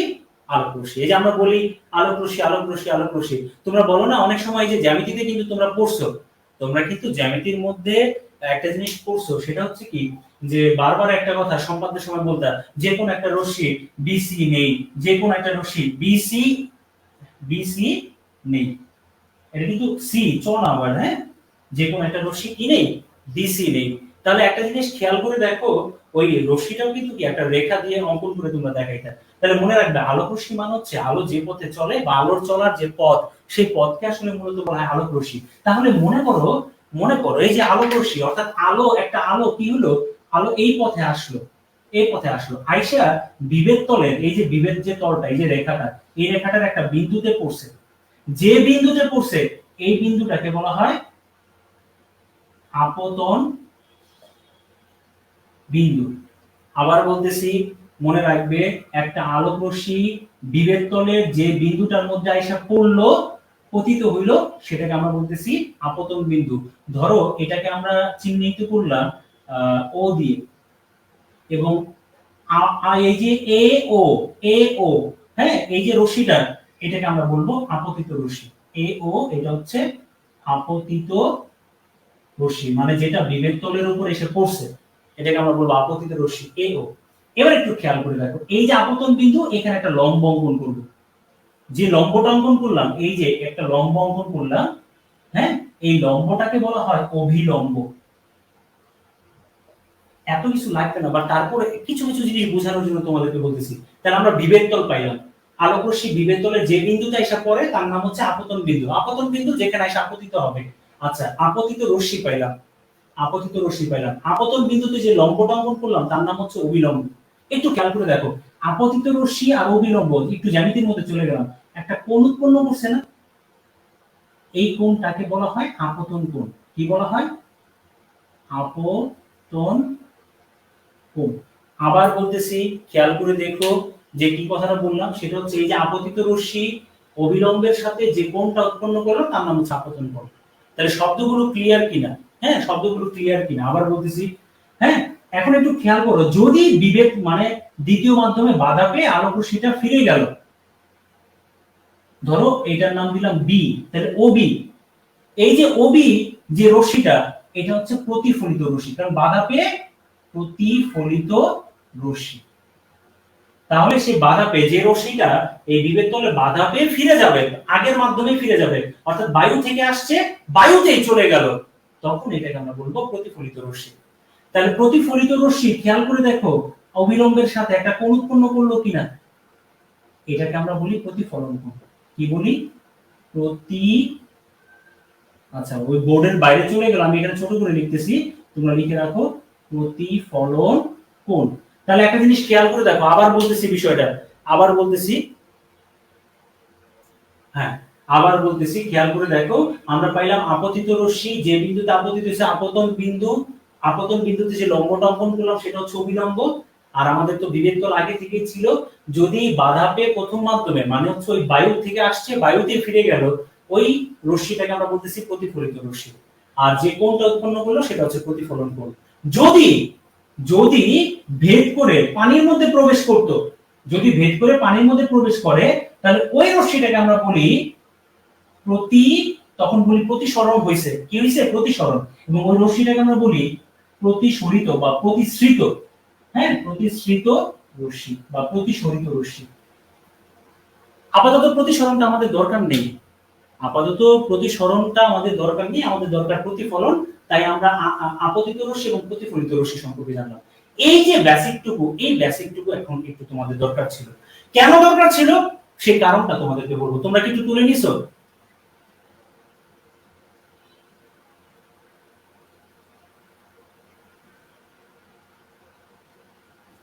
তোমরা কি একটু তুলে নিছো? প্লিজ হ্যাঁ বা না একটু বলো, প্লিজ প্লিজ হ্যাঁ বা না একটু বলে দাও। আচ্ছা, আচ্ছা, ঠিক আছে, ঠিক আছে, মুছে দিলাম কিন্তু। হ্যাঁ, বইয়ের মধ্যে আছে, যদি না পাও তাহলে আমি চিত্রটা দিয়ে দিব, সমস্যা নেই। এখন একটা বিষয় খেয়াল করো, এই কথাগুলো কেন বললাম? এই কথাগুলো বললাম যে প্রতিফলনের যে ভাষাটা, সেই ভাষাটা যদি বুঝতে চাও তাহলে এর জন্য আসলে দরকার। হ্যাঁ, এর জন্য দরকার। কেন? তোমাদেরকে যদি আমি একটা প্রশ্ন করি, তোমাদেরকে যদি একটা প্রশ্ন করি, আলো যখন এক মাধ্যম থেকে, আলো যখন এক মাধ্যম থেকে অন্য মাধ্যমে যায়, তখন কয়টা ঘটনা ঘটতে পারে?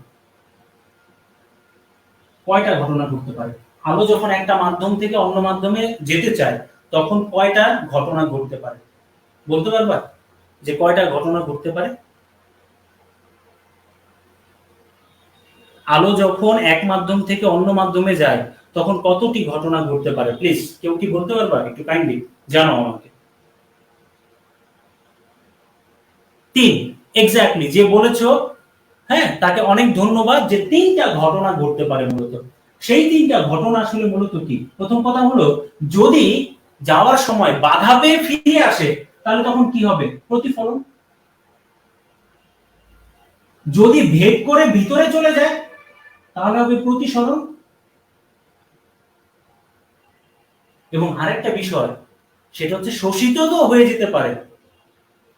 যেমন কালো একটা কাপড়ের মধ্যে তুমি যদি আলো ফেলো, হ্যাঁ, বা কালো একটা কাপড়ের, কালো কেন দেখা যায়? কালো দেখা যায় কারণ সে কি করে, সবগুলো আলোক রশ্মিকে কি করে ফেলে, দৃশ্যমান আলোক রশ্মিকে সে শোষণ করে ফেলে। তাহলে একটা জিনিস খেয়াল করে দেখো, সেখানে কিন্তু শোষণও হতে পারে, অর্থাৎ শোষিত হতে পারে। তাহলে একটা জিনিস খেয়াল করো, তিন ধরনের ঘটনা ঘটতে পারে। বাধা পেয়ে ফিরে আসলে প্রতিফলন বলবো, অথবা ভেদ করে চলে যেতে পারে, সেটা হচ্ছে প্রতিসরণ, আরেকটা হতে পারে কি শোষণ ঘটতে পারে। তাহলে এই তিন ধরনের ঘটনা ঘটতে পারে, শোষণ, প্রতিফলন, প্রতিসরণ। থ্যাংক ইউ যে বলেছো। হ্যাঁ, তো এখন একটা বিষয় খেয়াল করে দেখো, এই যে ঘটনাগুলো ঘটে, তা আমরা তো পড়বো প্রতিফলন। প্রতিফলন মানে কি বাধা পেয়ে ফিরে আসবে। তাহলে একটা জিনিস খেয়াল করো, এই যে বাধা পেয়ে যে ফিরে আসবে, বাধা পেয়ে ফিরে আসাটা কতটুকু প্রতিফলিত হবে, হ্যাঁ, কতটুকু প্রতিফলিত হবে, এটা নির্ভর করে কয়টা বিষয়ের উপর? এই নির্ভর করে কয়টা বিষয়ের উপর বলতে পারবে? যে আলো যখন একটা মাধ্যম থেকে অন্য একটা মাধ্যমে যেতে চায়, যাওয়ার সময় যদি বাধা পেয়ে আবার আগের মাধ্যমে ফিরে আসে, ধরো বায়ু থেকে যাত্রা শুরু করলো, বাধা পেয়ে আবার বায়ুতেই ফিরে আসলো, ঠিক আছে, এখন এই যে ফিরে আসবে মানে হচ্ছে প্রতিফলন হবে। এই যে প্রতিফলনটা বা প্রতিফলিত হওয়াটা কতটুকু প্রতিফলিত হবে, কতটুকু প্রতিফলিত হবে, এটা নির্ভর করে কয়টা বিষয়ের উপর? কতটুকু প্রতিফলিত হবে এটা নির্ভর করে কয়টা বিষয়ের উপর? প্লিজ একটু বলতে পারবা, একটু জানাও তো দেখি। ইয়েস অর নো বলে দাও, যদি জানো তাহলে সংখ্যাটা উল্লেখ করবা, আর যদি না জানো তাহলে নো বলে দিবা, এতে করে একটু সহজ হবে। না পারাটা কোনো কিন্তু সমস্যা না, না জানাটা হচ্ছে ব্যর্থতা, তোমাদেরকে জানতে হবে বিষয়গুলো। নো, আচ্ছা ঠিক আছে। তাহলে এখন একটা বিষয় খেয়াল করে দেখো, মনে রাখবে, একটা মাধ্যম থেকে যখন আরেক মাধ্যমে যেতে চায় আলো, তখন বাধা পেয়ে যে ফিরে আসে, এই যে প্রতিফলন হওয়াটা, এই প্রতিফলিত কতটুকু হবে, পুরোটাই হবে নাকি হবে না, এই জিনিসটা নির্ভর করে দুইটা জিনিসের উপর, মনে রাখবে। একটা হচ্ছে মাধ্যমের প্রকৃতি, আবার বলতেছি মাধ্যমের প্রকৃতি। এখন তুমি বলতে পারো যে স্যার এখানে মাধ্যম বলতে কি বোঝাচ্ছেন? আমি যদি তোমাকে বলি আলোক মাধ্যম, বলতে পারবে যে আলোক মাধ্যম কয়টি, বা আলোক মাধ্যম বলতে কি বুঝো? মনে রাখবে একটা বিষয়, এই যে আলোক মাধ্যম, এই আলোক মাধ্যম হতে পারে দুই ধরনের, একটা হচ্ছে স্বচ্ছ, আরেকটা হচ্ছে অস্বচ্ছ। আবার বলছি, একটা হচ্ছে স্বচ্ছ, আরেকটা হচ্ছে অস্বচ্ছ। স্বচ্ছ, যার ভিতর দিয়ে আলো যাবে, যেতেও পারবে, আবার আসতেও পারবে। অস্বচ্ছ, যার মধ্যে দিয়ে আলো পুরোপুরি পুরোপুরি কিন্তু পাস হতে পারবে না। অস্বচ্ছ হওয়ার অর্থ হচ্ছে সে কিন্তু রিফ্লেক্ট করবে, অর্থাৎ প্রতিফলিত হবে। স্বচ্ছ হলে যেতেও পারে, আসতেও পারে। মনে রাখবে একটা বিষয়, যেমন ধরো একটা কাঁচ, তুমি যদি আলোর মধ্যে কাঁচটা ধরো, বা একটা লাইট, একটা টর্চ লাইট যদি ওই কাঁচের, স্বচ্ছ একটা কাঁচের মধ্যে দিয়ে মারো, তাহলে কিন্তু ওই কাঁচটাকে ভেদ করে কিন্তু চলে যাবে আলোটা, ঠিক কি না? তাহলে সেক্ষেত্রে কি প্রতিফলন হয়? বলতে পারবে যে সেক্ষেত্রে প্রতিফলন হয় কিনা? মনে রাখবে সেক্ষেত্রে প্রতিফলন হয়, স্বচ্ছ মাধ্যমে প্রতিফলন হয়, কিন্তু তার পরিমাণ খুবই কম। তোমরা যদি 19 এর বইটা দেখো, তাহলে দেখবা সেখানে 4.5% এর কথা লেখা আছে। কেন বললাম যে মাধ্যমের প্রকৃতির উপর নির্ভর করে, যে একটা আলো, হ্যাঁ, আলো কতটুকু প্রতিফলিত হবে, এটা নির্ভর করে দুইটা বিষয়ের উপর। এর মধ্যে অন্যতম একটা একটা বিষয় হচ্ছে, সেটা হচ্ছে মাধ্যমের প্রকৃতি। মাধ্যম যদি স্বচ্ছ হয়, তাহলে আলো একেবারেই কম প্রতিফলিত হবে, তার শতকরা পরিমাণ 4.5%। অর্থাৎ কাচের মধ্য দিয়ে আলো যদি মারো, কিছুটা রিফ্লেক্ট হয়, সামান্য রিফ্লেক্ট হয়, সেটা অনেক সময় চোখে ধরা যায়, আবার ধরাও যায় না, বাট সামান্য পরিমাণ প্রতিফলন হয়, কিন্তু বেশিরভাগটাই কিন্তু ভেদ করে চলে যায়। আর যদি অস্বচ্ছ হয়, যেমন ধরো আয়না, পেছনে প্রলেপ দেওয়া থাকে, তাহলে সেখানে বেশিরভাগটাই তোমার কি হয়, প্রতিফলিত হয়ে আসে। এই কারণে বললাম যে মাধ্যমের প্রকৃতির উপর নির্ভর করে। এবং আরেকটা বিষয় মনে রাখবে, এবং আরেকটা বিষয় সেটা হচ্ছে যে আপতন কোণের উপর, আপতন কোণের উপর, এই বিষয়টা মাথায় রাখবে। মাধ্যমের প্রকৃতি এটা বুঝলাম, আপতন কোণের উপর, আপতন কোণের উপর কি, অর্থাৎ এই ধরো বিভেদ তল, এই হচ্ছে অভিলম্ব। যদি যদি তোমার হচ্ছে কি খেয়াল করে দেখো, খেয়াল করে দেখো, এই যে আলো যে তলের উপর পড়বে, আলো যে তলের উপর পড়বে সেখান থেকে কতটুকু প্রতিফলিত হবে সেটা নির্ভর করে আপতন কোণের উপর, কতটুকু প্রতিফলিত হবে। কেন, সেই কারণটা বলি। তোমরা একটা জিনিস খেয়াল করে দেখো, তোমরা কিন্তু প্রতিফলন এবং প্রতিসরণের সূত্র সম্পর্কে শুনছো। প্রতিফলনের সূত্র, প্রতিসরণের সূত্র। তাহলে একটা জিনিস একটু মনে রাখবে, একটা জিনিস মনে রাখবে, প্রতিসরণেরও আলাদাভাবে সূত্র আছে, প্রতিফলনেরও সূত্র আছে। প্রতিফলনের সূত্র কয়টা বলতে পারো? প্রতিফলনের সূত্র কয়টা?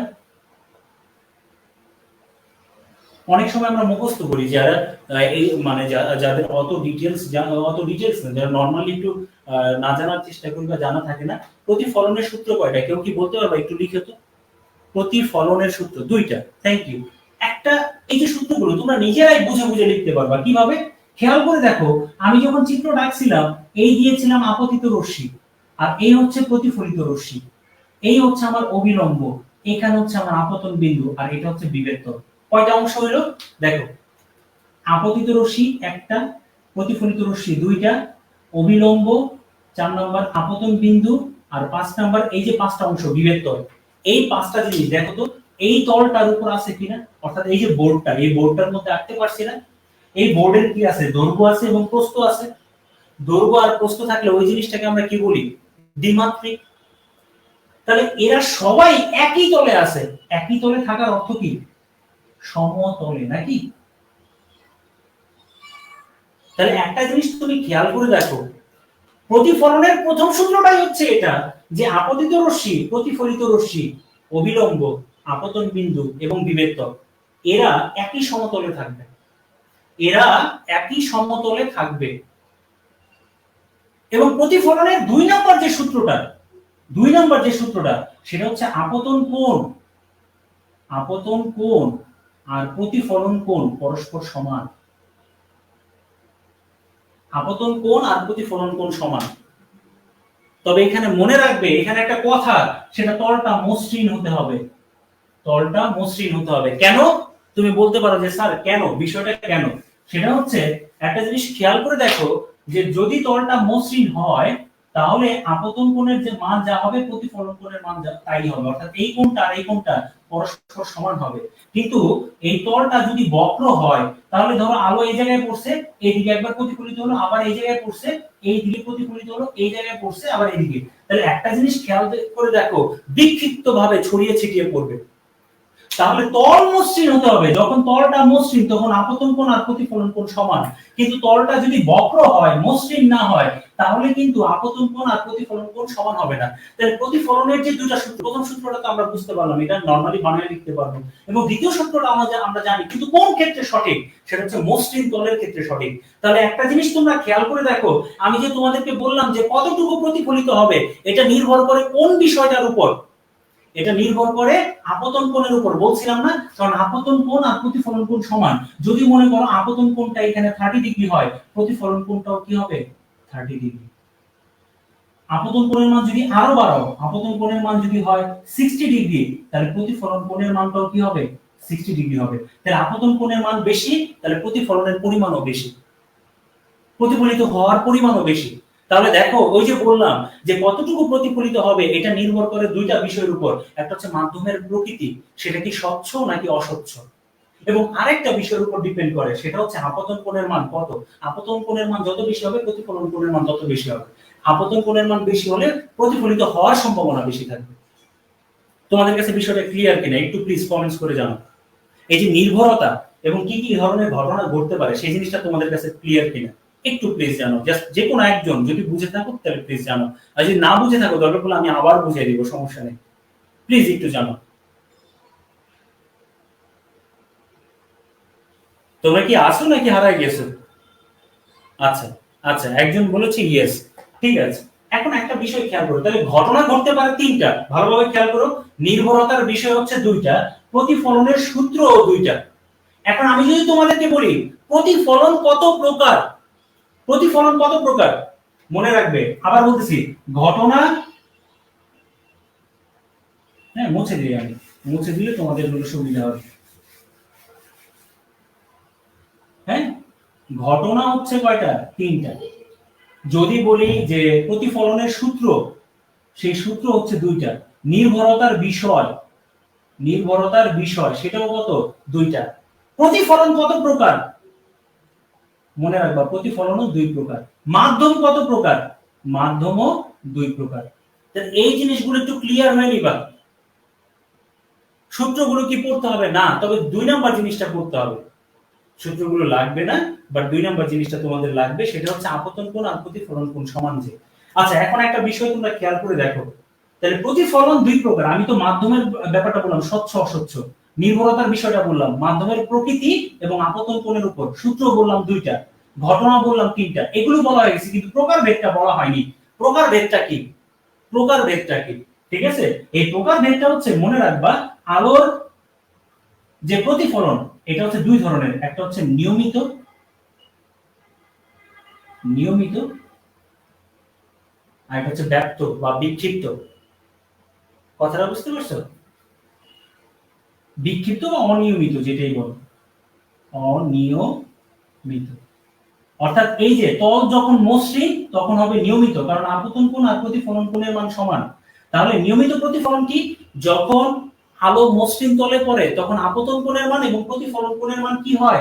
সমান হয়। ওটাকে আমরা বলি নিয়মিত প্রতিফলন। কিন্তু যখন বক্র তলে পড়ে, অমসৃণ তলে পড়ে, পতিত হয়, তখন আপতন কোণের মান আর প্রতিফলন কোণের মান সমান হয় না, তখন সেটাকে আমরা বলি অনিয়মিত প্রতিফলন। তাহলে দেখো, এই যে আমরা এগুলো সম্পর্কে একটু জানলাম। এখন সবার শেষে আসবো সংজ্ঞায়, সবার শেষে আসবো সংজ্ঞায়। এবার তাহলে সংজ্ঞাটা কি তোমরা বানায় লিখতে পারবে না? আলোর প্রতিফলন কাকে বলে? আলোর প্রতিফলন কাকে বলে এটা কি বানায় লেখা যাবে নাকি যাবে না? যে তোমরা তাহলে কিভাবে বলবা? কিভাবে বলবা? আলো যখন এক মাধ্যম থেকে, হ্যাঁ, এই যে ধরো বায়ু মাধ্যম, এক মাধ্যম থেকে অন্য একটা মাধ্যমে, হ্যাঁ, যায়, তখন যদি বিভেদ তলে, এই যে এটা বিভেদ তল, আলো ধরো বায়ু মাধ্যম থেকে পানি মাধ্যমে যাচ্ছে, যদি বিভেদ তলে বাধা পেয়ে ফিরে আসে, এখন পানি না বলে প্রতিফলনটা তার পানির মধ্যে কম হবে, ঠিক না? রিফ্লেক্টে কম হবে। ধরো আমি এখানে দিয়ে দিলাম, এখানে আছে আয়না, আয়নার মধ্যে আলো ফেলছি, বায়ু থেকে আয়নার মধ্যে আলোটা ফেলছি, তাহলে বাধা পেয়ে কি হবে? ফিরে যাবে, বাধা পেয়ে ফিরে যাবে। তাহলে একটা জিনিস তুমি খেয়াল করে দেখো, এই যে আলো যখন এক মাধ্যম থেকে অন্য মাধ্যমে যেতে নেয়, এই যে যাওয়ার সময় যদি বিভেদ তলে, দুইটা মাধ্যমের বিভেদ তলে বাধা পেয়ে, এটা হচ্ছে প্রথম মাধ্যম, এটা হচ্ছে দ্বিতীয় মাধ্যম, তাহলে বাধা পেয়ে যদি আবার প্রথম মাধ্যমে ফিরে আসে, তাহলে আলোর এই ঘটনাকে কি বলা হবে? আলোর প্রতিফলন। আবার বলছি, খেয়াল করো, আলো যখন এক মাধ্যম থেকে, ধরো এটা প্রথম মাধ্যম, এটা দ্বিতীয় মাধ্যম, আলো যখন এক মাধ্যম থেকে অন্য একটা মাধ্যমে যাওয়ার সময়, আলো এক মাধ্যম থেকে অন্য একটা মাধ্যমে যাওয়ার সময় দুইটা মাধ্যমের কি বিভেদ তল আছে না? এই মাধ্যম দ্বয়ের বিভেদ তলে বাধা পেয়ে, বাধা পেয়ে যদি প্রথম মাধ্যমে ফিরে আসে, যদি প্রথম মাধ্যমে ফিরে আসে, হ্যাঁ, তাহলে তাকে কি বলা হবে? তাহলে আলোর এই ঘটনাকে বলা হবে আলোর প্রতিফলন। তোমরা কি বুঝতে পারছো? একটু ক্লিয়ার হলে প্লিজ জানো, ইয়েস অর নো, প্লিজ একটু ক্লিয়ার হলে জানো, একটু দ্রুত প্লিজ। সংজ্ঞাটা তোমাদের কাছে ক্লিয়ার কিনা, তোমরা বানায় লিখতে পারবে কিনা? যদি জটিল মনে হয়, যদি জটিল মনে হয় তাহলে সেটাও বলো, আমি চেষ্টা করবো আর একটু সহজ করে বলার জন্য। ক্লিয়ার?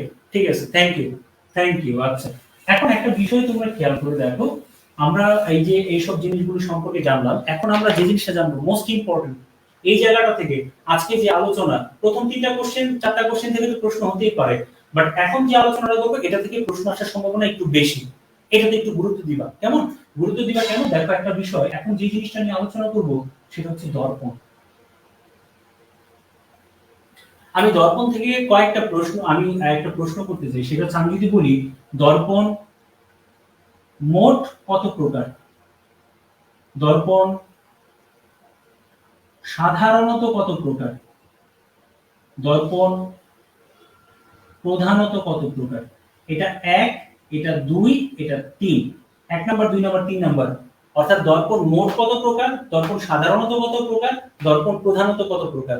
এই 1, 2, 3 এটার অ্যানসার কি হবে একটু বলতে পারবে প্লিজ? একটু দ্রুত অ্যানসার দাও, একটু দ্রুত অ্যানসার দাও। প্রশ্ন খেয়াল করতে হবে, যখন প্রশ্ন করা হয় তখন এটা খেয়াল করতে হবে যে আসলে কিভাবে প্রশ্ন করতেছে। হ্যাঁ, এই জিনিসটা তোমাদের খেয়াল করতে হবে। একের একের অ্যান্সার কত? No, no. আচ্ছা ঠিক আছে, ঠিক আছে, একটা জিনিস খেয়াল করে দেখো, আমি তোমাদেরকে বলি, যদি বলে মোট কত প্রকার, তাহলে অ্যান্সার হবে 3। যদি বলে সাধারণত কত প্রকার, তাহলে অ্যান্সার হবে 3। কিন্তু যদি বলে প্রধানত কত প্রকার, তাহলে হবে 2।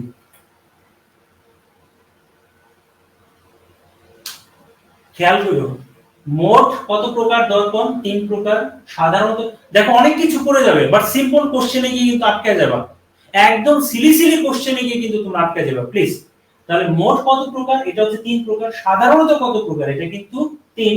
এবং প্রধানত যদি বলে তাহলে হচ্ছে 2। কেন কেন সেটা একটু দেখো, সেটা একটু দেখো। দর্পণের সংজ্ঞা তো অবশ্যই বলবো রে ভাই, কোনো সমস্যা নেই, সব সংজ্ঞাই বলবো, সবকিছু না বলে যাবো না। নরমালি এই যে দর্পণ, মনে রাখবা প্রধানত দর্পণকে দুইটা ভাগে ভাগ করা যায়। হ্যাঁ, একটা হচ্ছে সমতল দর্পণ, আর একটা হচ্ছে গোলীয় দর্পণ। কেন গোলীয় বলে সেগুলো বলবো, কারণ মজার জিনিস শিখতে পারবা, খুব ভালো লাগবে। এই যে সমতল দর্পণ আর একটা হচ্ছে গোলীয় দর্পণ, খেয়াল করো, খেয়াল করো, এই গোলীয় দর্পণকে আবার দুই ভাগে ভাগ করা হয়েছে। একটা হচ্ছে অবতল, আজকে কিন্তু ম্যাথ করাবো, ফিজিক্সের কিছু ম্যাথ করাবো, তোমরা প্লিজ কেউ যাও না, একটু সময় দিও আমাকে, সময় দিলে আমি ম্যাথগুলো একটু করাই দিতে পারবো, বুঝাই দিতে পারবো, দেখবা কত টেকনিক্যাল কোশ্চেন হতে পারে। সেটা হচ্ছে অবতল দর্পণ আর একটা হচ্ছে উত্তল দর্পণ। তাহলে একটা জিনিস খেয়াল করো, প্রধানত এটা 1, এই 2, তাহলে প্রধানত বললে এই 2 প্রকার, সমতল দর্পণ, গোলীয় দর্পণ। কিন্তু যদি বলে মোট, তাহলে সমতল, অবতল, উত্তল, এই তিনটাকে একসাথে। যদি বলে সাধারণত, তাও এই তিনটাকে কাউন্ট করতে হবে তখন। বুঝতে পারছো বিষয়টা? বুঝতে পারছো কিনা প্লিজ? আচ্ছা, এখন একটা বিষয় খেয়াল করো, যদি বলা হয় দর্পণ কাকে বলে, তোমাকে যদি প্রশ্ন করে যে স্যার আচ্ছা দর্পণ বলতে কি বোঝায়, একটু প্লিজ কাইন্ডলি বলেন। হ্যাঁ, দর্পণ বলতে কি বোঝায়? আমি একটু ফ্যানটা একটু ঘুরাই নিই, খুব গরম লাগতেছে আসলে, উপরে ফ্যানটা অফ করে দিয়েছি তো। আচ্ছা, তাহলে এখন একটা বিষয় খেয়াল করে দেখো, যে যে জিনিসটা বলতে চাচ্ছিলাম সেটা হচ্ছে যে দর্পণ কাকে বলে।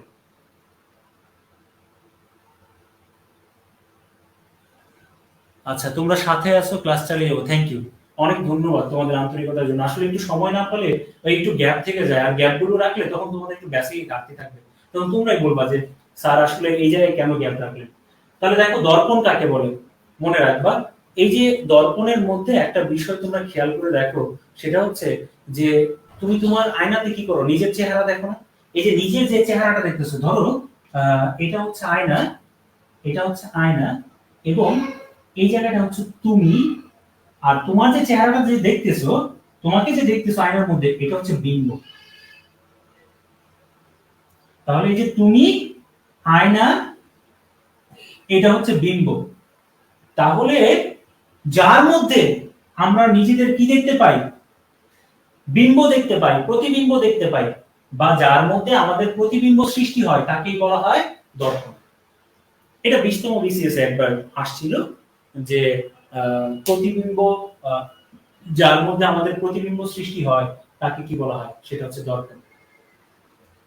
তাহলে বুঝা গেল সংজ্ঞাটা, সংজ্ঞাটা বুঝতে পারছো? আচ্ছা, তাহলে সংজ্ঞাটা যদি বুঝতে পারো যে দর্পণ কাকে বলে, যে যার মধ্যে আমরা নিজেদের প্রতিবিম্ব দেখতে পাই। এখন প্রতিবিম্ব যে দেখি, প্রতিবিম্ব তো দেখি নিজের চেহারা যেমন তেমনই দেখি, আবার মাঝে মাঝে দেখি খুব বড় হয়ে গেছে, জুম হয়ে গেছে আসলে, আবার মাঝে মাঝে দেখি একবারে ছোট হয়ে গেছে। ধরো আমি মোটা মানুষ, এমন আয়নার সামনে গেলাম, হ্যাঁ, আমার খুব চিকন দেখা যেতেছে, তখন তো আমার খুব ভালো লাগবে, ভালো লাগবে না? আবার এমন আয়নার সামনে গেছি, এমনিতেই মোটা, এর মধ্যে যদি আরো বেশি মোটা দেখা যায়, তখন আবার পাশের জন থেকে কিন্তু আবার গান গাইবে, তুমি এত মোটা। হ্যাঁ, তো এখন একটা বিষয় খেয়াল করে দেখো, এই যে দর্পণের যে ধরন, এই ধরনগুলি জানবো, সমতল, অবতল, উত্তল, এবং এগুলো সম্পর্কে যে ম্যাথ গুলো আছে, সেই ম্যাথ গুলো সম্পর্কে আমরা করব। কেমন? তাহলে একটা জিনিস খেয়াল করে দেখো, সবাই হেডলাইন দাও, সবাই হেডলাইন দাও। দর্পণের সংজ্ঞাটা তো আমরা জেনে নিলাম, এবার সবাই একটা হেডলাইন দাও, সেটা হচ্ছে সমতল দর্পণ। এটা সম্পর্কে বিস্তারিত এখন জানো, সমতল দর্পণ জিনিসটা সংজ্ঞাটা আরেকটু, হ্যাঁ, লেখো, একটু খাতার মধ্যে লিখে নাও, যে যার মধ্যে আমরা নিজেদের প্রতি, মানে যার মধ্যে, হ্যাঁ, আমাদের প্রতিবিম্ব সৃষ্টি হয়, আবার বলতেছি, প্রতিবিম্ব সৃষ্টি হয়, তাকে আমরা কি বলবো, দর্পণ। এবং আরেকটা ভাবে বলা যায় যার মধ্যে আলোর আলোর নিয়মিত এই দুইটা সঙ্গে যথেষ্ট নিয়মিত প্রতিফলন ঘটে। দুই ভাবে বলতে পারো, যার মধ্যে নিজেদের প্রতিবিম্ব সৃষ্টি হয় তাকে বলবো দর্পণ, অথবা যার মধ্যে আলোর নিয়মিত প্রতিফলন ঘটে, যার মধ্যে আলোর, হ্যাঁ অবশ্যই পূর্ণ অভ্যন্তরীণ প্রতিফলন শিখবো। আজকে যে আলোচনা এগুলো তো লিখে দিছিলাম যে কি কি আলোচনা করব, সময় থাকলে সবই আলোচনা করে দেব। এগুলো সবই আসবে, তোমাদের তো প্রতিসরণ বাকি, প্রতিসরাঙ্ক বাকি, পূর্ণ অভ্যন্তরীণ প্রতিফলন বাকি, লেন্স বাকি, এটা আগামী ক্লাসে দেখবা সব ক্লিয়ার হয়ে যাবে। আজকে এতটুকু জেনে নাও যা যা আলোচনা করতেছি, পার্ট বাই পার্ট আলোচনা করে দিব, সমস্যা নেই, টেনশন করো না। আচ্ছা এখন একটা জিনিস খেয়াল করে দেখো যে এই যে সমতল দর্পণ, এখন এই সমতল দর্পণের দেখো রিটেনের মধ্যে কি হতে পারে, রিটেনের মধ্যে সর্বোচ্চ বলবে বৈশিষ্ট্য, বাট এই বৈশিষ্ট্য থেকে তুমি এমসিকিউর অনেকগুলো হ্যাঁ তুমি উত্তর পেয়ে যাবে, এমসিকিউর জন্য অনেকগুলো তথ্য তুমি পেয়ে যাবে। কিভাবে একটু খেয়াল করো, একটু এই যে ধরে পড়ো, অর্থাৎ মুখস্থ করার কোনো দরকার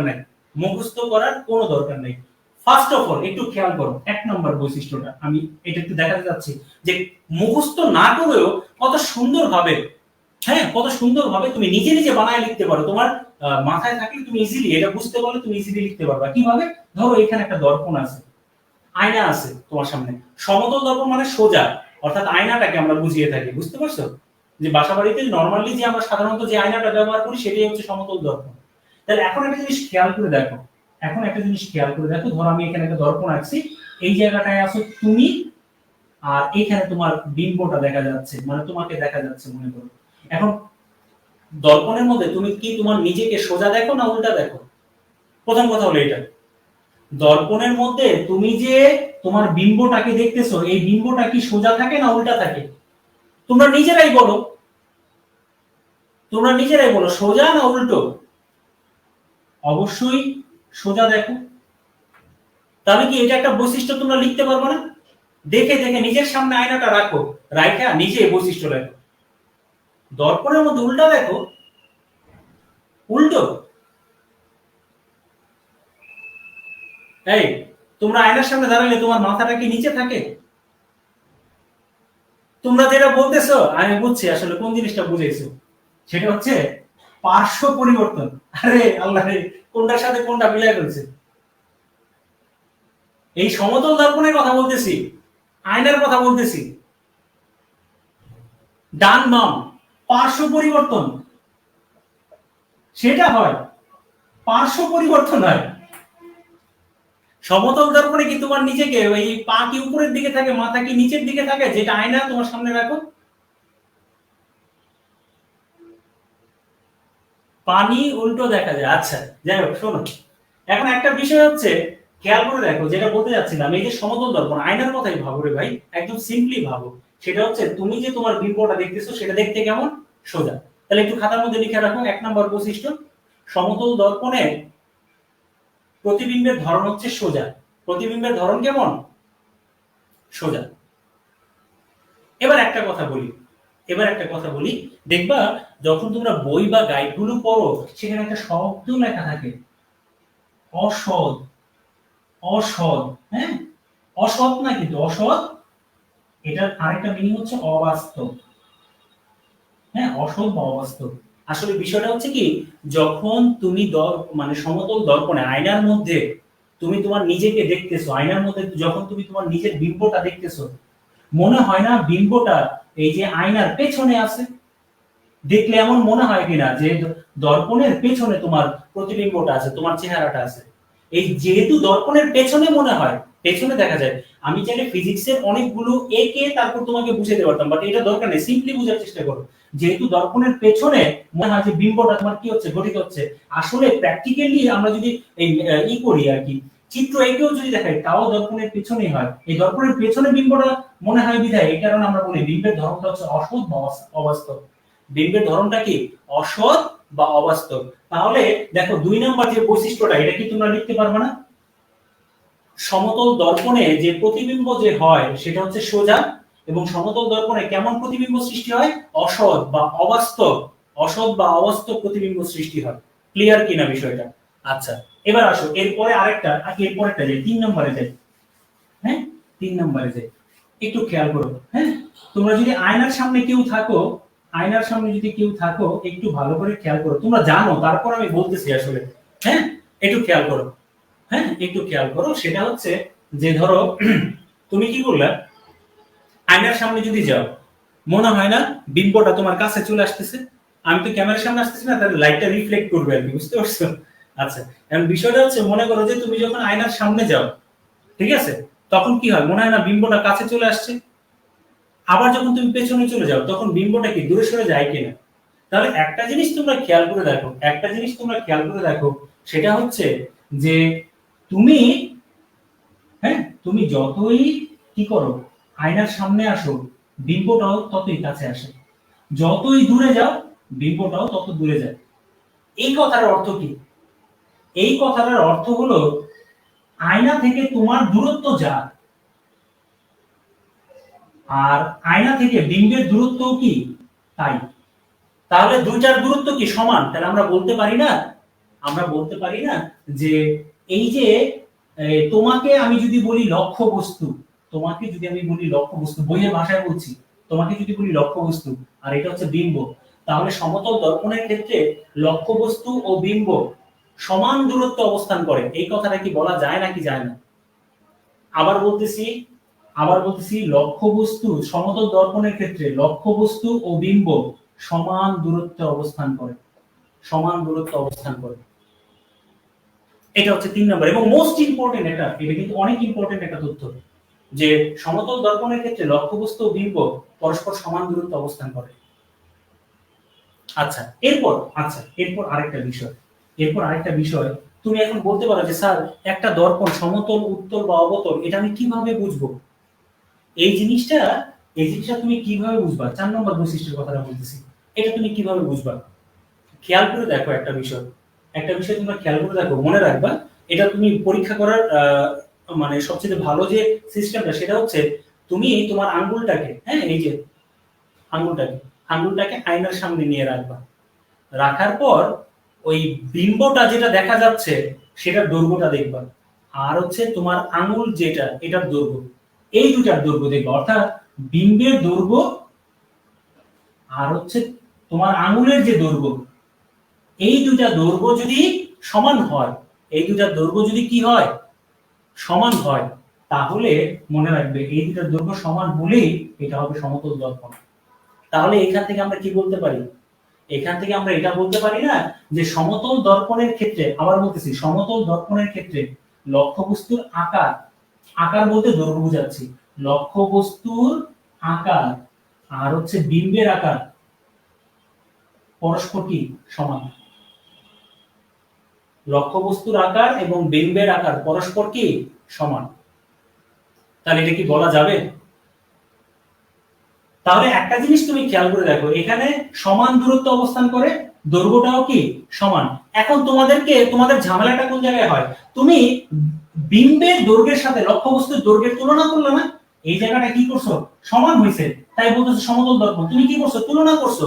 এই তুলনাটাকেই বলা হয় ফিজিক্সের ভাষায় বিবর্ধন। কি বলা হয়? বিবর্ধন। বুঝতে পারছো বিষয়টা? এই যে তুলনা করা, বিম্বের দৈর্ঘ্যের সাথে লক্ষ্যবস্তুর দৈর্ঘ্যের তুলনা করা, এটাকে বলা হয় বিবর্ধন। ধরো বিম্বের যে দৈর্ঘ্য, এটাকে আমি ধরো এল প্রাইম দিয়ে প্রকাশ করলাম, লেন্থ, এটার উপর প্রাইম চিহ্ন দিলাম, আর লক্ষ্যবস্তুর যে দৈর্ঘ্য, এটাকে দিলাম এল। তাহলে একটা জিনিস খেয়াল করো, বিম্বের দৈর্ঘ্য আর হচ্ছে লক্ষ্যবস্তুর দৈর্ঘ্য, এই দুটা দৈর্ঘ্যের যে অনুপাত, এই অনুপাতটাকে বলা হয় বিবর্ধন। এখন আমি তোমাদেরকে বলি,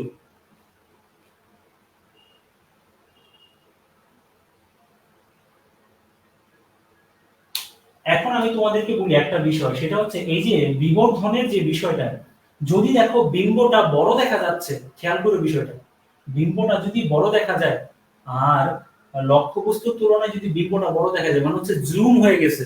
যেমন অনেক সময় আমরা রূপচর্চার ক্ষেত্রে অথবা দাড়ি টাড়ি কাটার ক্ষেত্রে দেখবা, আয়নার এপিট আর ওপিট এরকম ধরনের আয়না থাকে, যে এক পিঠে খুব সুন্দর মানে স্মুথলি সাধারণভাবে বাসায় যে আয়না ব্যবহার করি সেরকম দেখা যায়, আর আরেক পিঠ উল্টে দিলে মনে হয় যেন জুম হয়ে গেছে। তাহলে জুম হয়ে গেলে তখন কিন্তু বোঝা যাচ্ছে কি বিষয়টা, বিম্বটার আকার বাইরে গেছে, আর লক্ষ্যবস্তুর আকার যা ছিল তাই তো আছে, ঠিক না? লক্ষ্যবস্তুর আকারের তুলনায় বিম্বের আকার যদি বেড়ে যায় তাহলে তখন এটাকে আমরা বলি বিবর্ধিত হওয়া। কি হওয়া? বিবর্ধিত। আর যদি দেখি ছোট হয়ে গেছে, জুম ইন হয়ে গেছে, সরি জুম আউট হয়ে গেছে, অর্থাৎ ছোট দেখা যাচ্ছে, ছোট দেখা যাচ্ছে, যেমন হচ্ছে এই যে ভালোভাবে যদি খেয়াল করে দেখো গাড়ির যে লুকিং গ্লাস, হ্যাঁ, এই যে সাইড গ্লাস মানে লুকিং গ্লাস গুলো যে থাকে, সেখানে এই যে পেছনের যে গাড়িগুলো, এত বড় রাস্তার যে গাড়িগুলো যে তোমার থাকে, সবাইকে একটা ফ্রেমের মধ্যে নিয়ে আসা হয়। তাহলে একটা জিনিস খেয়াল করো, ওই সব বস্তুগুলো কি আকারে বড় ছিল না, বাট আয়নাতে দেখা যাচ্ছে কি ছোট। তখন এটাকে বলা হয় খর্বিত হওয়া। তখন এটাকে বলা হয় কি? খর্বিত হওয়া। মনে রাখবে, বিবর্ধিত হয় অবতল দর্পণে। অবতল দর্পণে তোমার বিবর্ধিত হয়, আর খর্বিত হয় সেটা হচ্ছে উত্তল দর্পণে। তার মানে আমরা যদি সহজ ভাষায় বুঝতে চাই, ভিডিওগুলো সব সেভ থাকবে। হ্যাঁ হ্যাঁ, ধন্যবাদ। তাহলে এটা আরো ভালো হয় আমার জন্য, কিন্তু অনেকেই লিখতে চায় আর কি সাথে সাথে, এই কারণে বারবার বলতেছিলাম। তাহলে একটা জিনিস তোমরা খেয়াল করে দেখো, একটা জিনিস যদি খেয়াল করে দেখো, লক্ষ্যবস্তুর তুলনায় যদি বিম্বটা বড় দেখা যায়, অর্থাৎ আমরা বলতে পারি ছোট থেকে বড়, যদি ছোট থেকে বড় হয় তাহলে বিবর্ধিত হবে, মানে সেটা হচ্ছে অবতল দর্পণ। আর যদি লক্ষ্যবস্তু যা আছে তার থেকে বিম্বের আকার যদি ছোট ছোট হয়, মানে হচ্ছে খর্বিত হবে, তখন সেটা হচ্ছে উত্তল দর্পণ। অর্থাৎ আমি যেটা তোমাদেরকে বোঝাতে যাচ্ছি, তুমি যদি ওই তোমার সামনে একটা দর্পণ দিয়ে দিল, তুমি জানো না এটা কেমন দর্পণ, তুমি যদি আঙুলটা সামনে নাও, যদি দৈর্ঘ্যটা সমান হয়, বিম্বের সাথে যদি সমান হয়, তাহলে বলবা সমতল। কিন্তু আঙুল সামনে নিলে বিম্ব যদি বড় দেখা যায়, তাহলে বুঝবা অবতল। আর যদি আঙুল সামনে নিলে আঙুলের আকারটা ছোট দেখা যায়, তাহলে বুঝবা উত্তল। এই সহজে তুমি সমতল, উত্তল এবং অবতল এর মধ্যে কি করতে পারো? পার্থক্য তৈরি করতে পারো। কথাটা বুঝতে পারছো? আচ্ছা, এখন একটা বিষয়, সেটা হচ্ছে যে সমতল দর্পণের কিন্তু ব্যবহার আসে। বুঝতে পারছো বিষয়টা? সমতল দর্পণের ব্যবহার আসে। এই আমি চেনার উপায়টা জাস্ট বললাম, আমি ব্যবহার বৈশিষ্ট্য একটু লেখাই দেবো। আর সর্বোচ্চ হয়তো 10-15 মিনিট ক্লাস নিব তোমাদের, চিন্তা করো না, ছেড়ে দিব। হ্যাঁ, তোমরা অনেকেই ধৈর্য নিয়ে আসো, আস্তে আস্তে একটু একটু করে কমেও যাচ্ছে, হ্যাঁ, প্রেজেন্টের সংখ্যা। তো এখন একটা বিষয় তোমরা খেয়াল করে দেখো, যে বিষয়টা বলতে যাচ্ছিলাম সেটা হচ্ছে এই যে সমতল দর্পণের আমরা বৈশিষ্ট্যগুলো দেখলাম, সমতল দর্পণের এখন ব্যবহারটা দেখবো। ব্যবহারটা কিন্তু ইম্পর্টেন্ট, ব্যবহারটা খুবই ইম্পর্টেন্ট, এবং এর মধ্যে অন্যতম একটা সবচেয়ে বড় যে ইম্পর্টেন্ট ব্যবহার, সেটা হচ্ছে সাবমেরিনে।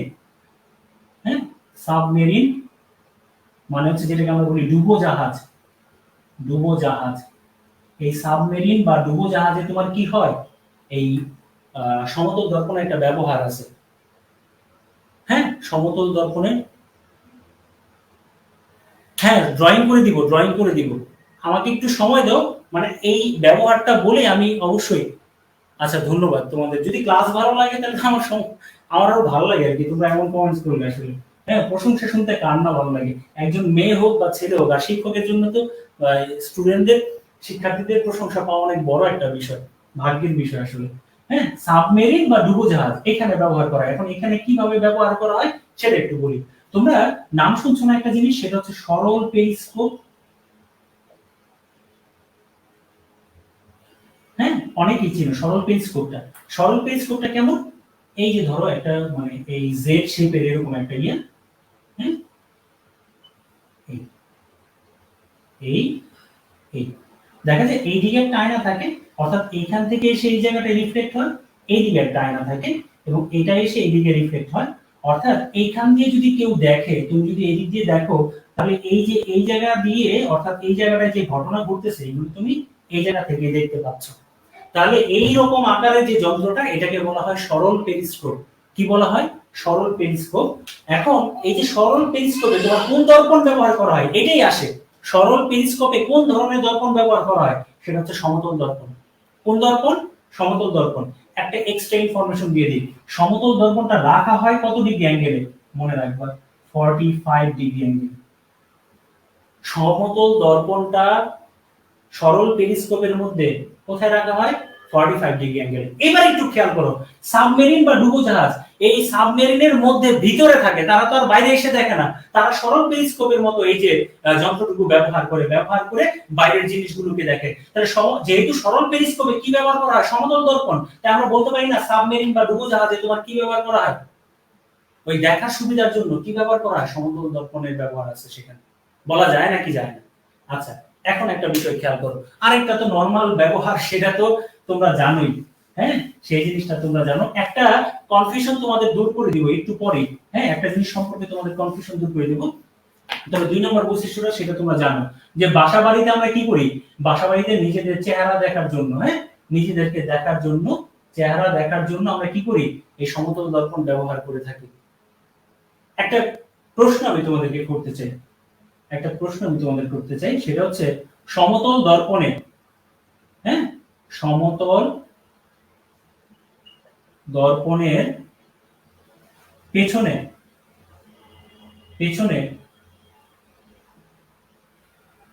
কোন ধাতুর প্রলেপ থাকে? আরেকটা প্রশ্ন, সমতল দর্পণের পেছনে কোন ধাতুর প্রলেপ থাকা ভালো? একটা হচ্ছে কোন ধাতুর প্রলেপ থাকাটা ভালো, আর সাধারণত কোন ধাতুর প্রলেপ থাকে। একটু অ্যানসার দাও প্লিজ, দ্রুত, 1 মিনিট, এই 30 সেকেন্ড সময় নেব, একটু প্লিজ জানো, সিলভার, একজন বলছে সিলভার। আমি 1 নাম্বার দিলাম যে দর্পণের পেছনে কোন ধাতুর প্রলেপ থাকে, আর 2 নাম্বার দিলাম কোনটা থাকা ভালো। 1 এর আনসার কি হবে, 2 এর আনসার কি হবে? 1 এর আনসার কি হবে, 2 এর আনসার কি হবে, প্লিজ।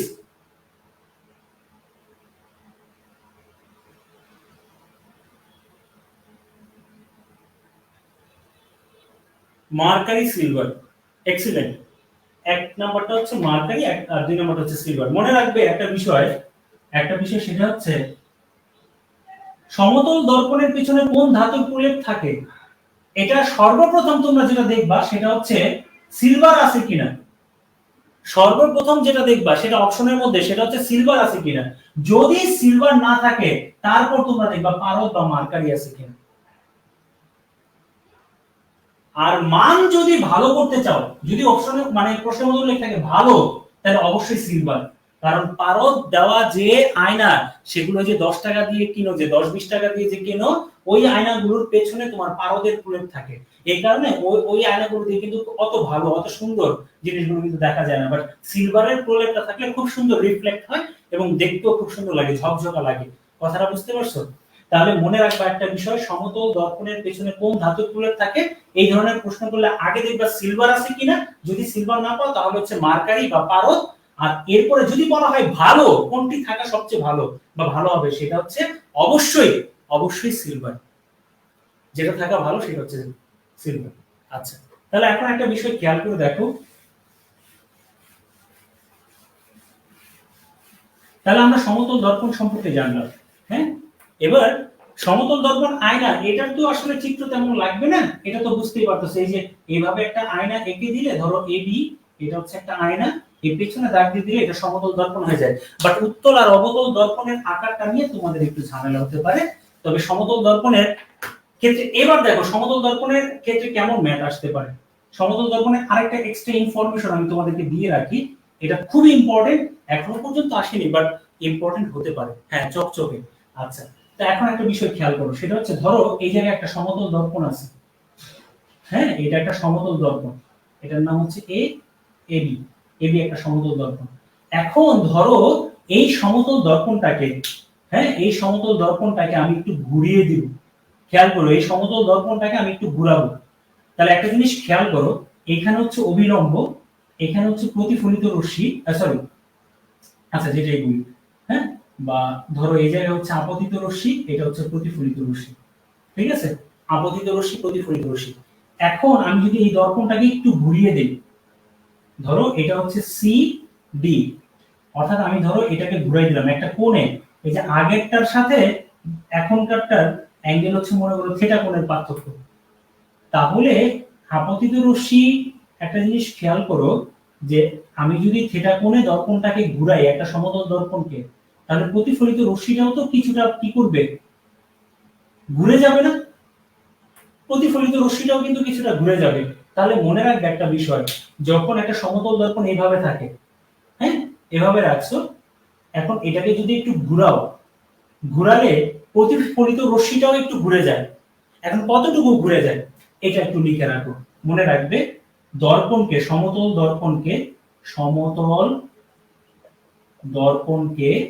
যদি থিটা কোণে ঘোরানো হয়, সমতল দর্পণকে যদি থিটা কোণে ঘোরানো হয়, তাহলে প্রতিফলিত রশ্মি 2 থিটা কোণে ঘুরে যাবে। আবার বলছি, খেয়াল করে দেখো, সমতল দর্পণকে যদি থিটা কোণে ঘোরানো হয় তাহলে প্রতিফলিত রশ্মি 2 থিটা কোণে ঘুরে যাবে। আজকে শাকিল স্যারের ক্লাস নাই দেখে একটু বেশি ক্লাস নিচ্ছি, হ্যাঁ কিছু মনে করো না। সমতল দর্পণকে যদি থিটা কোণে ঘোরানো হয় তাহলে প্রতিফলিত রশ্মি 2 থিটা কোণে ঘুরে যাবে। এখন ম্যাথটা কেমন হতে পারে? আমি তোমাকে বললাম একটা সমতল দর্পণকে আমি 30 ডিগ্রি কোণে ঘুরাই দিছি, তাহলে প্রতিফলিত রশ্মিটা কত ডিগ্রি কোণে ঘুরে যাবে? তাহলে 30 এর দ্বিগুণ কত? 60। বুঝতে পারছো বিষয়টা? এটা এক্সট্রা একটা ইনফরমেশন, এটা একটু কাইন্ডলি লিখে রাখো যে একটা সমতল দর্পণকে যত ডিগ্রি কোণে ঘোরানো হবে তার দ্বিগুণ কোণে প্রতিফলিত রশ্মি ঘুরে যাবে। 60। ধন্যবাদ। অন্য স্যারের ক্লাস আছে, আচ্ছা আমি ঠিক আছে আমি শেষ করে দিচ্ছি। আর আর হয়তো সর্বোচ্চ 5 মিনিট নেব, হ্যাঁ শেষ করে দিচ্ছি, সমস্যা নেই। তাহলে এখন একটা বিষয় খেয়াল করে দেখো, এই জিনিসটা আমরা জানলাম। আরেকটা ইনফরমেশন লিখে রাখো, তোমাদেরকে বলি, ধরো একজন ব্যক্তি, হ্যাঁ একজন ব্যক্তি তার উচ্চতা ধরো 6 ফিট, তার উচ্চতা 6 ফিট। এখন এই ব্যক্তি যদি তার নিজের পূর্ণ প্রতিবিম্ব দেখতে চায়, পূর্ণ প্রতিবিম্ব, অর্থাৎ একজন ব্যক্তি তার উচ্চতা হচ্ছে মনে করো 6 ফিট, এখন সে যদি তার পূর্ণ প্রতিবিম্ব দেখতে চায়, কোথায়? দর্পণে, মানে হচ্ছে সমতল দর্পণে, হ্যাঁ আয়নাতে সমতল দর্পণে যদি দেখতে চায়, তাহলে ওই আয়নার মানে দর্পণের দৈর্ঘ্য, হ্যাঁ দর্পণের দৈর্ঘ্য কমপক্ষে কত হওয়া দরকার? কমপক্ষে কিন্তু বলছি, সর্বনিম্ন মানটা কত? কমপক্ষে কত হতে হবে বলতে পারবে? একজন ব্যক্তি তার উচ্চতা হচ্ছে 6 ফিট, এখন সে চাচ্ছে তার প্রতিবিম্বটা যেন পুরোপুরি দেখা যায়, তাহলে একটা দর্পণ যে আয়নাটা সে ব্যবহার করবে তার দৈর্ঘ্যটা কমপক্ষে কত হওয়া দরকার?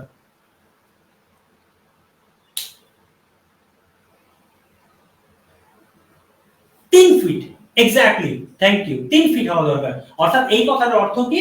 এই কথার অর্থ হচ্ছে দর্পণের দৈর্ঘ্য মানে আয়নার দৈর্ঘ্য, এটা হচ্ছে হাফ ইনটু দর্শকের উচ্চতা। দর্শকের উচ্চতা মানে হচ্ছে যে ব্যক্তি আছে সেই ব্যক্তির উচ্চতা, হ্যাঁ দর্শকের উচ্চতা।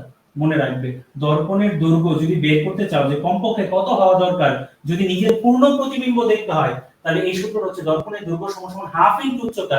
তাহলে এখন একটা জিনিস খেয়াল করো, হাফ ইনটু এখানে যদি তোমার কি হয় 6, তাহলে কত হয়? 3 ফিট হওয়া দরকার। কি হওয়া দরকার? 3 ফিট হওয়া দরকার। তাহলে এখন আমি যদি উল্টো প্রশ্ন তো হতে পারে, ঠিক না? উল্টো প্রশ্ন হতে পারে, সেটা হচ্ছে দর্পণের মধ্যে একজন ব্যক্তির তোমার কি দেখা যাচ্ছে? হ্যাঁ একটা ধরো দর্পণের দৈর্ঘ্যটা যদি তোমার মনে করো যে 2.5 ফিট হয়, একটা দর্পণের দৈর্ঘ্য যদি হয় 2.5 ফিট, তাহলে সেক্ষেত্রে পূর্ণ প্রতিবিম্ব দেখতে পারবে এমন ব্যক্তির উচ্চতা কত হবে? তাহলে 2 দিয়ে গুণ করে দিলেই হলো, ঠিক না? কত ফিট? 5 ফিট। 5 ফিট পর্যন্ত সর্বোচ্চ দেখা যাবে, এর বেশি হলে কিন্তু পূর্ণ প্রতিবিম্ব দেখা যাবে না 2.5 ফিটের দৈর্ঘ্যের একটা কিসের? আয়নাতে। তাহলে একটা জিনিস খেয়াল করে একটু ঘুরিয়ে পেঁচিয়ে পড়বা, কেমন? তাহলে আমরা সমতল দর্পণ থেকে আমাদের এই যে ইনফরমেশনগুলো দরকার ছিল আর কি। এখন সিলি একটা কোশ্চেন আমি তোমাদের করব, একদম সিলি একটা কোশ্চেন, সেটা হচ্ছে বললাম সমতল দর্পণ থেকে একজন ব্যক্তি 3 মিটার দূরে দাঁড়িয়ে আছে, 3 মিটার দূরে দাঁড়িয়ে আছে, তাহলে বিম্ব কতটুকু দূরে সৃষ্টি হবে? কে বলতে পারবা? একটা সমতল দর্পণ আয়না থেকে 3 মিটার দূরে একজন ব্যক্তি দাঁড়ায় আছে, তাহলে বিম্বটা কতটুকু দূরে অবস্থান করবে?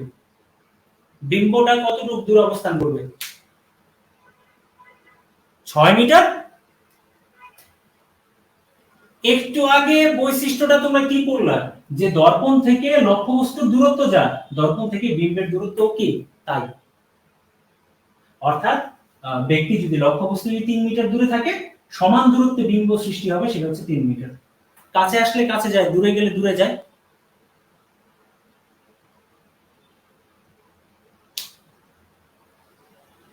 হ্যাঁ, একজন বলছে ওই ব্যক্তি থেকে কত, ওই ব্যক্তি থেকে যদি বলে তাহলে এখানে 3 প্লাস 3 তখন হবে 6। আমি তো বলছি দর্পণ থেকে কত, দর্পণ থেকে 3, এটা তো জিজ্ঞাসা করছি, দর্পণ থেকে 3, কিন্তু ব্যক্তি থেকে হচ্ছে 6।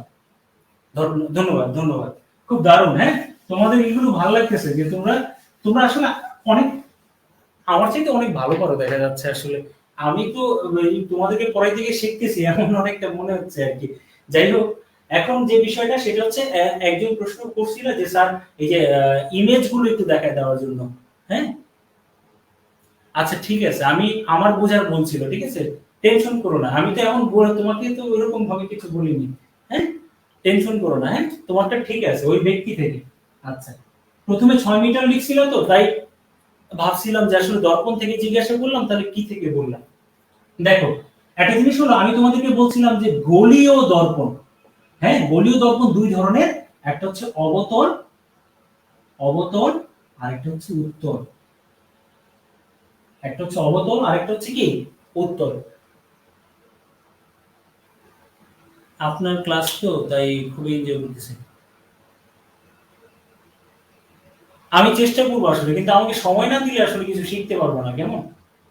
আমাকে সময় দিতে হবে আসলে, কারণ এগুলো বোঝানোর জন্য একটু দেখো আমি একটা জিনিস, যে জায়গায় বোঝাতে হয় সে জায়গায় আমি একটু বেশি সময় নিব তোমাদের থেকে চেয়ে, বাট যে সব জায়গায় সময় কম লাগবে সেগুলো দেখবো একদম ছোট ছোট অল্প সময়ের মধ্যে ওই ক্লাসগুলো ওই টপিকগুলো শেষ হয়ে যাবে। এরকম অনেক টপিক আছে, বিসিএস এর বেশিরভাগ টপিকগুলোই মানে বেশিরভাগ জায়গায় অত বেশি বোঝানোর কিছু নেই, বাট ওইগুলো খুব দ্রুত শেষ করা যাবে। বাট কিছু জায়গা আছে, কারণ এগুলো যদি শেষে গিয়ে করতাম তাহলে আহ ঝামেলা হতো, কেমন? আচ্ছা, এখন কেন গোলীয় দর্পণ বলা হয় মনে রাখবে। এই ধরো একটা, এটা হচ্ছে একটা কাচের গোলক মনে করো, এটা একটা কাচের গোলক। এখন এই যে গোলকের ধরো আমরা ভাগ করতে পারি, এই দিক থেকে একটা ভাগ করতে পারি, এই দিক থেকেও ভাগ করতে পারি, উপর থেকেও ভাগ করতে পারি, নিচ থেকেও ভাগ করতে পারি। তাহলে এটা একটা অংশ পাওয়া যাবে, এটা একটা পাওয়া যাবে, এটা একটা পাওয়া যাবে, এটা একটা পাওয়া যাবে। তো কি করলাম, মনে করো যে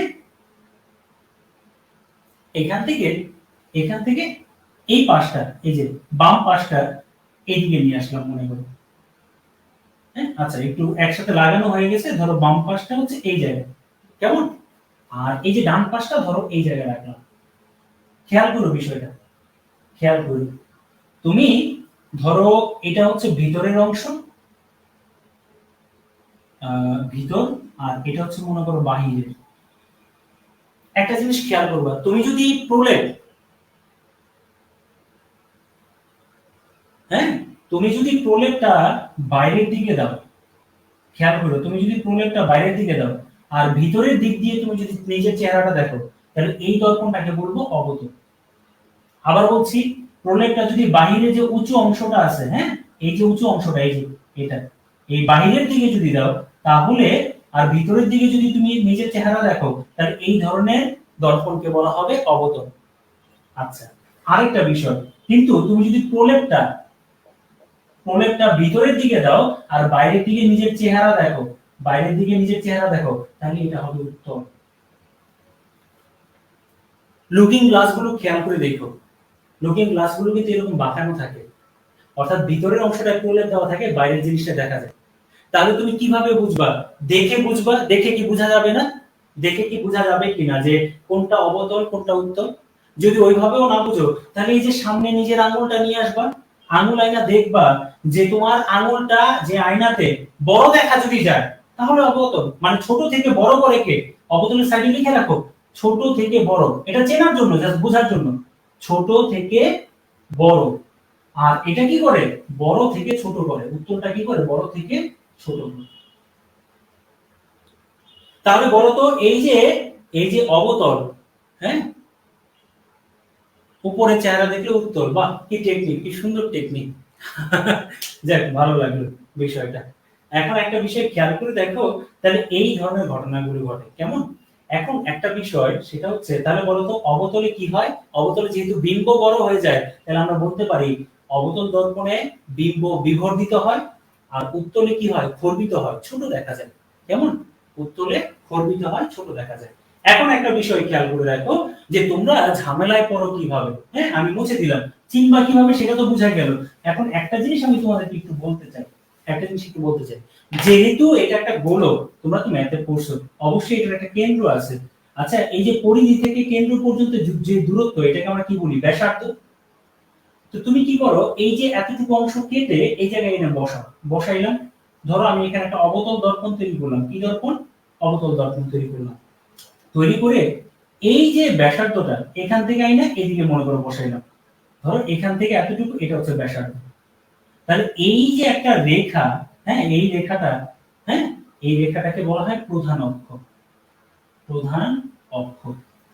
বাট এই জায়গায় একটা পয়েন্ট দিয়ে আমি সি দিছি আসলে। এটা তো কেন্দ্র ছিল, সেন্টার। কার কেন্দ্র ছিল? ওই গোলকটার কেন্দ্র। বাট এই যে এই পয়েন্ট থেকে এই পর্যন্ত যে দূরত্ব, এটা তো ব্যাসার্ধ। তাহলে এই পয়েন্টটা এতটুকু অংশের জন্য, আবার বলতেছি, এই পয়েন্টটা, এই যে এই পয়েন্টটা, এটার জন্য হচ্ছে মেরুবিন্দু।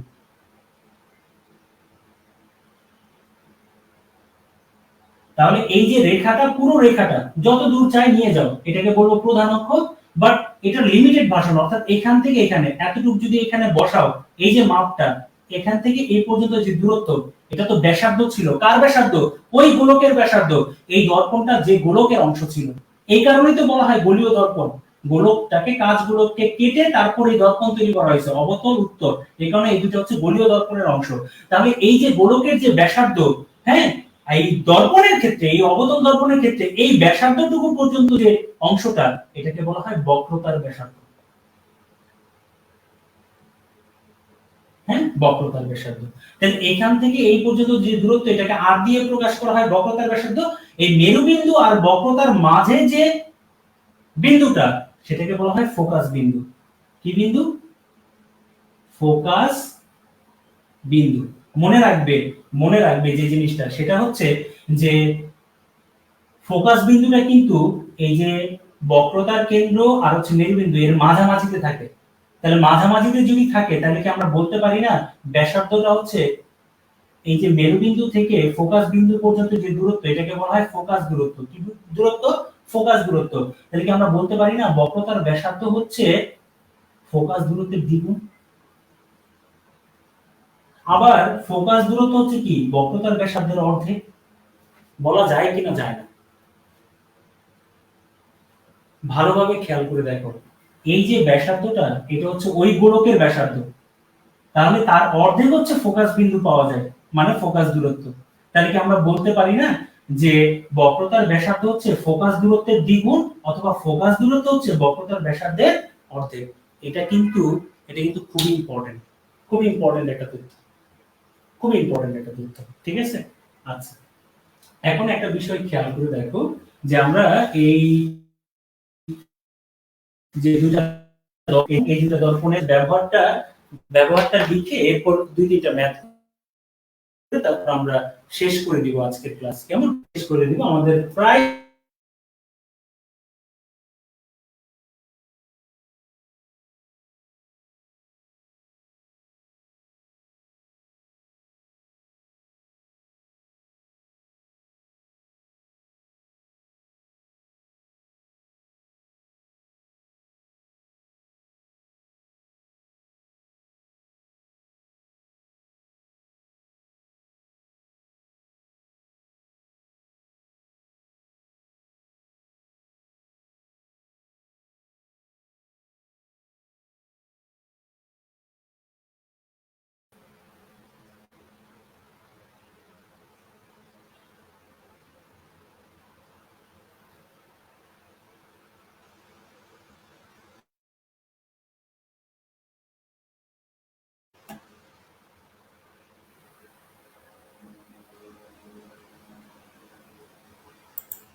আচ্ছা, কথা কি তোমরা শুনতে পাচ্ছ? কথা কি শোনা যায়? প্লিজ একটু বলো, প্লিজ একটু বলো কাইন্ডলি।